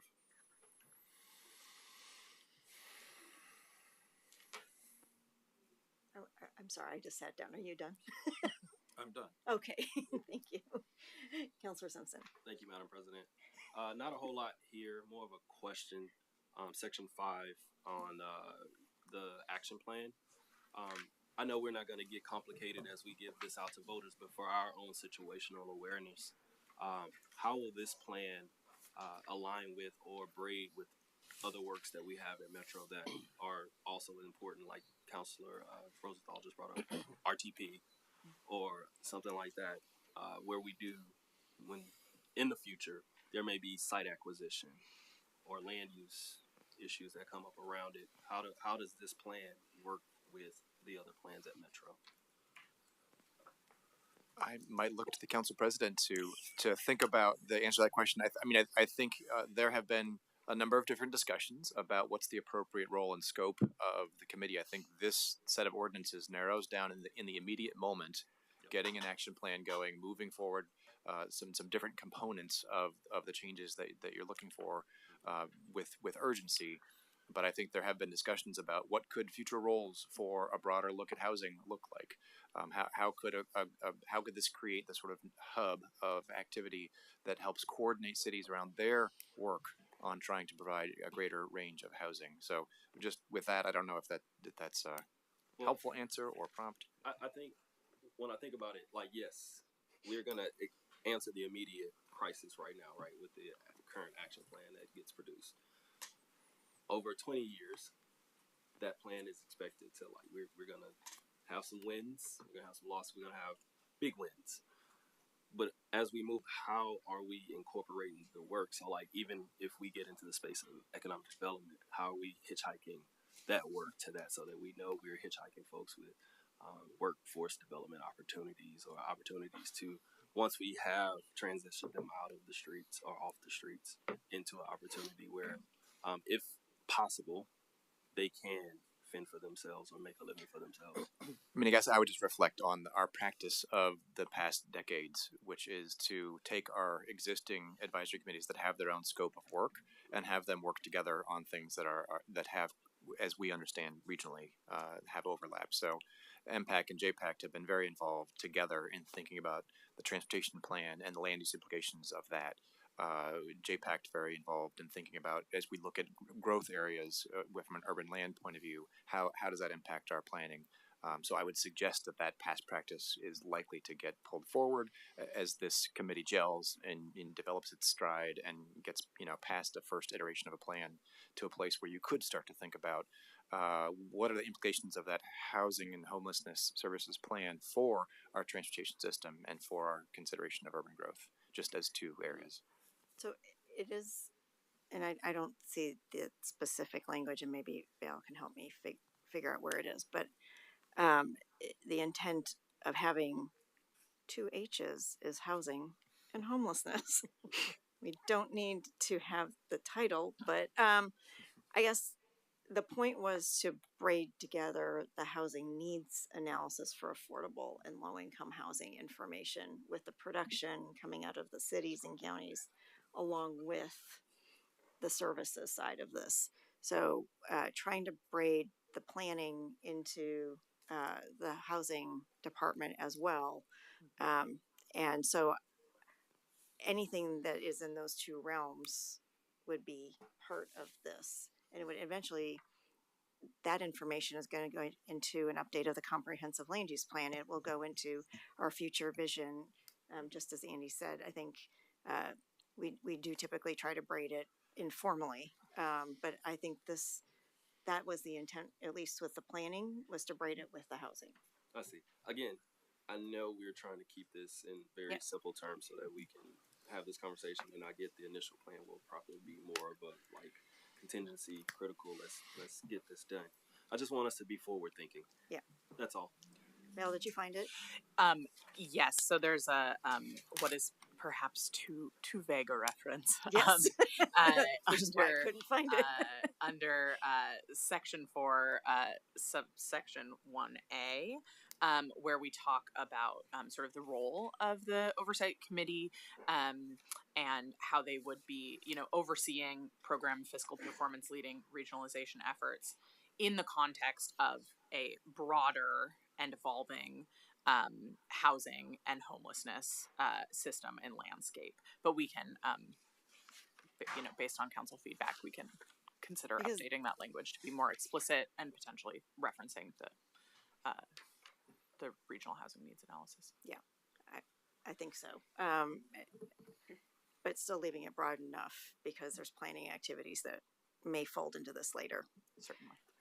But the intent was to braid up the planning and the Mhm. and the housing department Yes, and this committee absolutely. without taking anything from the other roles of our advisory committee Yes. that we have. Okay. Thank you. Yeah. Thank you, Councilor Gonzalez. Yeah, thanks, President Peterson. I have one extra thing to share from what I've shared before on this specific item, and I haven't brought it up at any of the past few conversations we've had, but it's been in the back of my mind. And in general, the question of partnerships with cities in the city program, where does that live in this, and what's the current iteration of it? Yeah, the current iteration is to ask the cities and counties to work together as cities develop and amend and update their local implementation plans so that the vital role cities are playing, with people face to face, most direct service providers, is recognized in that planning process. Great, awesome, and I guess kind of just pulling that thread a little bit and showing my hand in terms of where I'm going is I know that we've had some conversations generally around like a local direct allocation to cities and things like that, and I kind of I'll flag my concern with that. I think I'd rather have a program like the one that we're mentioning here. I just want to express that. I think that coordination, being a part of the local implementation program, I know that some counties are funding some city programs, and I think that is, for me, creates the right level of integration.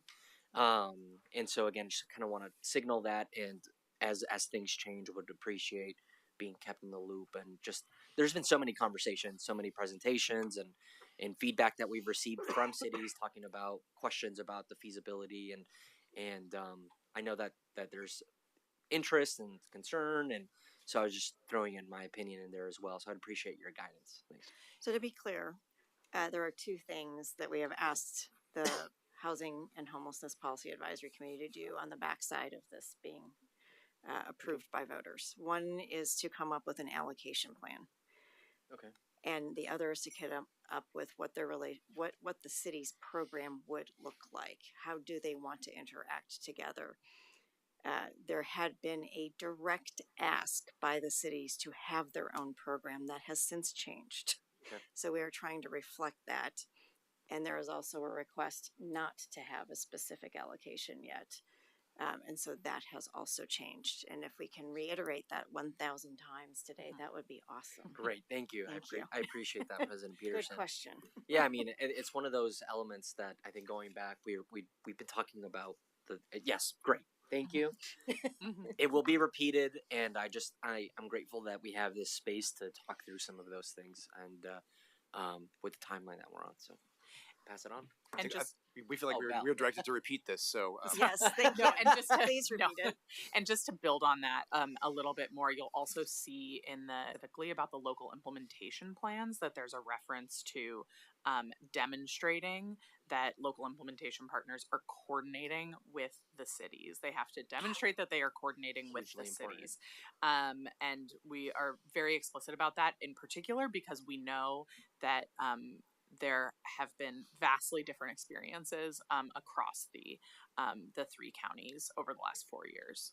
Yeah. And so we want yeah. to introduce some consistency across the region. I appreciate that. And I think because of all the conversations that we've had, like, I think, and hearing from like our providers and our county partners and things like that, my priority is to make sure that the SHS funding funds the priorities of the SHS measure. And given some of the constraints that our partners are facing, like backfilling police budgets, backfilling, other kind of things that might be associated with homelessness, but not directly connected to addressing the humans, is really important to me. And so again, just wanting to put that out there, and however we move forward, I'm just hoping that we can define that, and that might be HPAC's role in supporting us.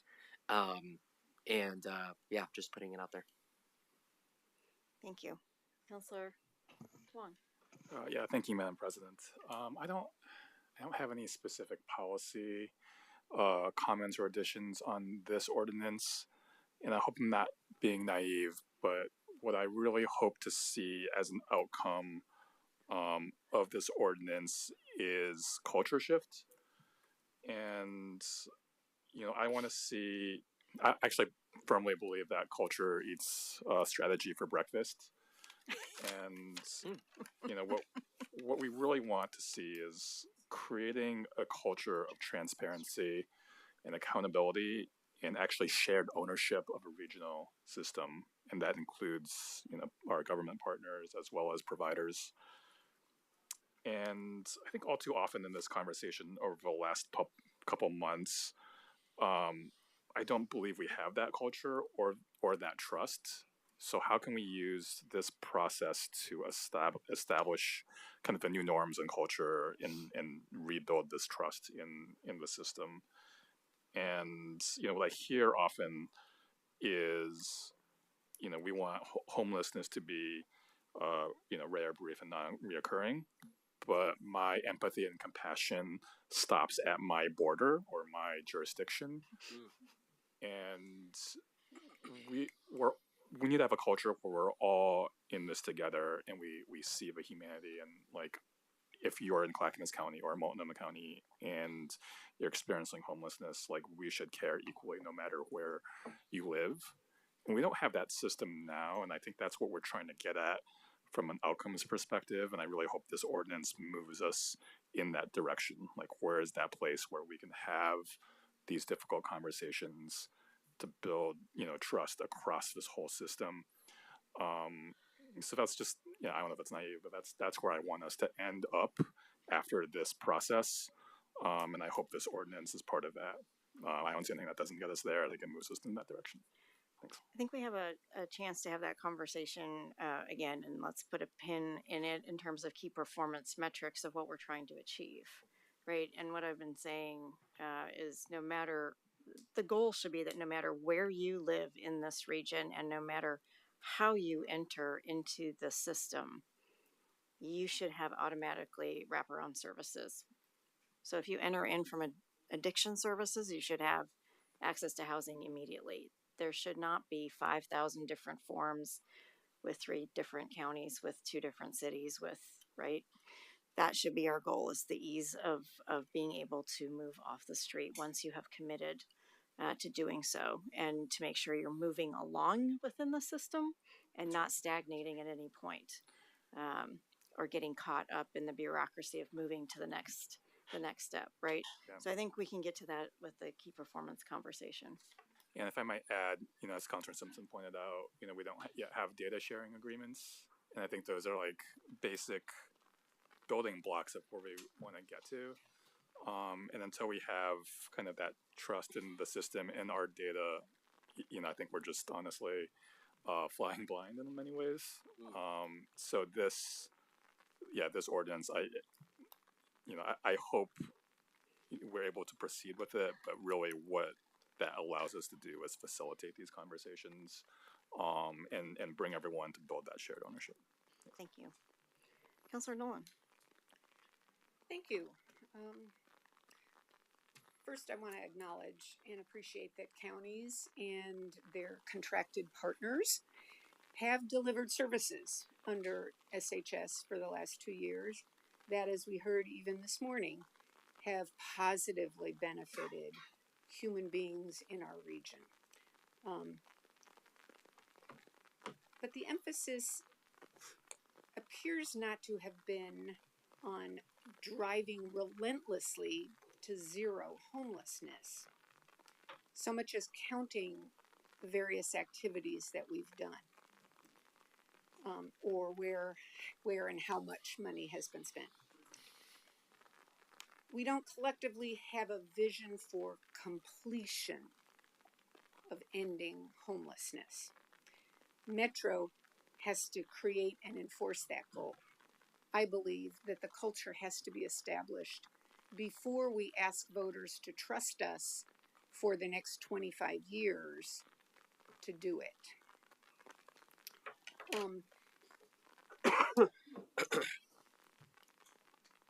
The voters entrusted us 5 years ago to end our homeless crisis, because Metro and county leaders said, we know what to do. We know what needs to happen. We just need more money. I'm quoting there. I am not ad-libbing that. I sat in this room and listened to leaders say those things. But 5 years and nearly $1 billion later, we have not even defined success for the region as a whole in a clear, objective, measurable way. We've failed to define the scope of the need, the population A, the chronically homeless, who they are, where they are, what they need, what services they need to be successful. We have failed in particular to quantify the size and location and support needs as the measure mandates for the 75% of our expenditures, the chronically homeless. We've created new programs, new bureaucracies that now are begging to be continued, to be fed, regardless of whether we have statistics that show that they are effectively addressing the problem or efficiently addressing it.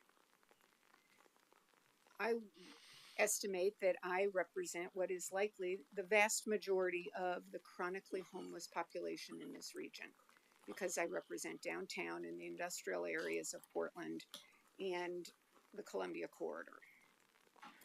I also likely represent a significant portion of the individuals who pay this tax. So I've got two constituencies, both vested in this effort. And on behalf of both of them, I have laid out clearly, since we started this a year ago, that I will support referring changes to the voters only if they achieve 4 standards, and I haven't seen them here yet. It has to require that on a short timeline, I would say by this fall, Metro establishes a census of the individuals protected as completely as medical privacy laws require, including at minimum an identifier for each person, their sheltering status, their distinct mental and physical health needs, and a plan individualized for them and assigned to someone to be responsible for implementing it. The county, a city, a nonprofit organization. Someone has to own making this happen.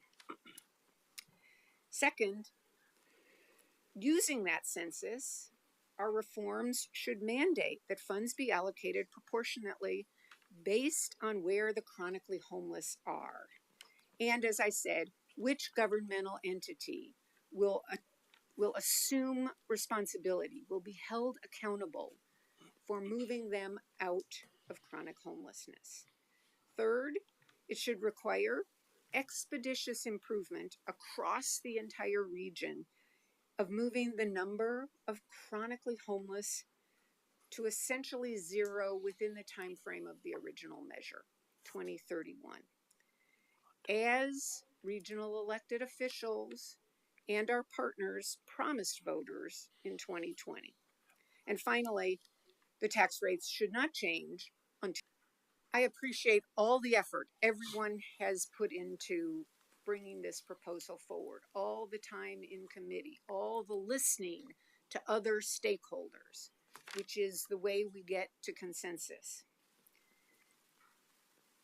But as it's before me today, and I know we will see changes, but as it's before me today, this proposal doesn't meet the demands of my constituents, either part of my constituents as I described them. And I believe it doesn't meet the desires of the region.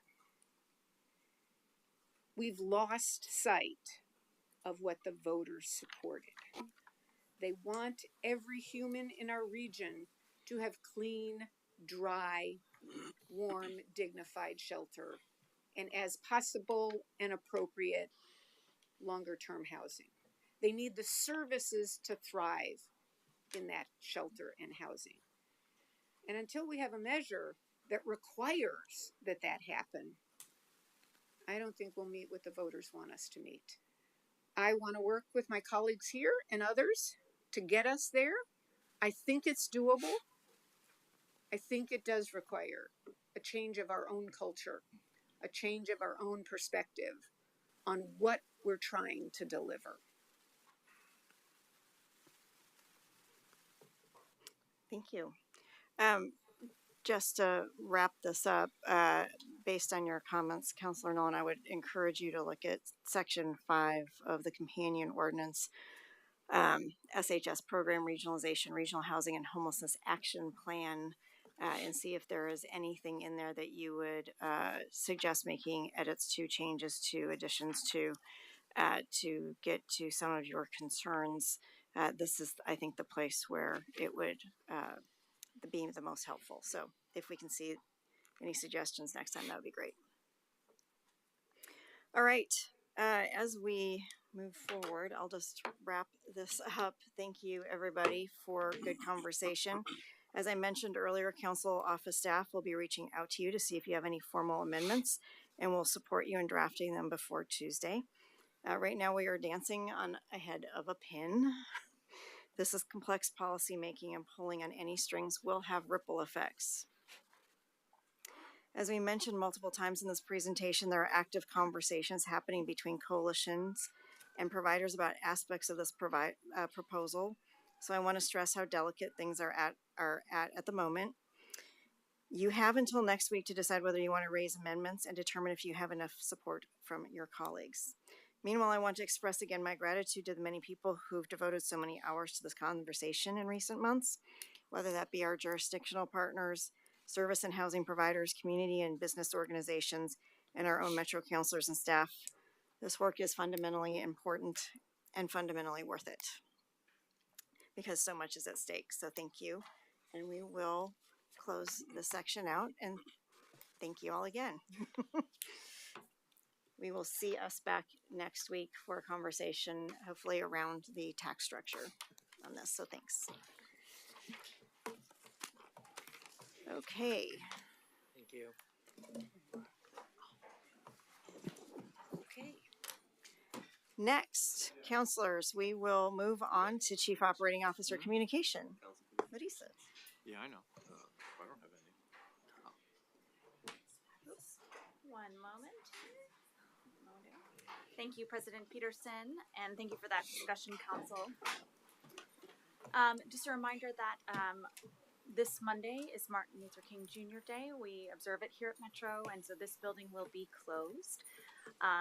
But if you need an activity idea for over the weekend, today and Monday, there's free parking at Oxbow, Blue Lake, and Blue Lake Regional Parks, Broughton Beach, the M. James Gleason Memorial Boat Ramp, and Chinook Landing Marine Park. Should be a beautiful, clear, a little cold weekend, but a great opportunity to get out. And then also, if your New Year's resolution is to get out in nature or learn a new skill, I encourage you to take a look at the newest issue of our Big Backyard at the classes and events hosted by our Parks and Nature Department. There's a lot of different interesting opportunities, from learning about lichen at one of our lichen bio blitzes, helping plant native plants, learning to weave invasive English ivy into baskets, or even fly fishing. If you haven't received a copy of our Big Backyard, you can find it on our website at oregonmetro.gov. Thank you. Thank you. I've already gotten texts from people taking pictures of it and sending to me and saying, thank you. This is amazing. Okay. Counselors, any counselor communication? Oh, hold on. Who is there? Counselor Rosenthal. Yeah, I'm having trouble finding my cursor in the wrong spot. Yeah, Thank you, Madam and your President. camera's off, Counselor. Yeah, my camera got off. Yeah. I just wanted to note that this afternoon there is a retirement ceremony for Commissioner Roy Rogers from Washington County. He's the longest serving public official probably in state, I'm sure in state history. Yes. I mean, as Yes. as mayor of Tualatin and county commissioner, it's been something like 40 years of service as an elected official. And so he's also been called Mr. Transportation. In many regards, he's been a force, and he's a great source of institutional knowledge. And so that's being held out at the Beaverton Wingspan Center this afternoon at 4:00. Great, thank you. Counselor Gonzalez.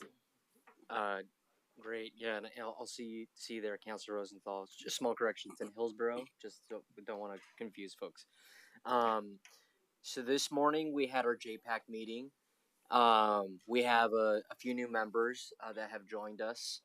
Mayor Jeff Delane from Cornelius is now the primary representative for cities in Washington County. Newly elected Multnomah County Commissioner Shannon Singleton is representing the county on JPAC. And then the very own mayor of the city of Portland, Keith Wilson, is sitting on JPAC. So we had a good meeting this morning. We talked about our work plan. We talked about, we had a cooling corridors presentation, which I know our COO has been working on getting some experts from across the country to advise us on how the Portland region can be more resilient. And then we had a conversation very similar to our work session on Tuesday on the RUFA bond, and continuing to engage folks on that process, in which we're hoping to achieve a decision there in a few months.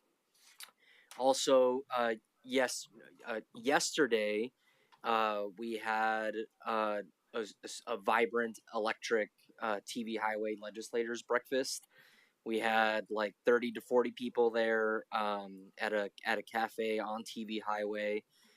Representation from our federal delegation was there. You know, we shared the news of the $2 million from USDOT, and in general, just it was a great time for our legislators to hear and to just see the true community support behind that project. So, want to thank all the staff that helped make that happen, and on our planning staff and in the council office. Y'all are amazing, and just logistics and calendars are, you know, they're a thing that we need to manage. And yeah, I think I'll leave it there. Awesome, thank you. Anyone else? Oh, just tomorrow, 9 to noon, East Metro Housing Summit. That's right. Yes, if you'd like to attend, it'll be at Mount Hood Community College. Over 200 folks will be there. So. And every time I text Mount Hood, it turns into My Hood. Have you ever noticed that? It tries to make it my. I love it.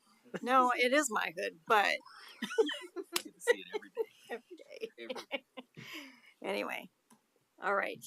With that, we are adjourned, and our next regularly scheduled meeting is scheduled for Thursday, January 21st at 10:30 a.m. See y'all there.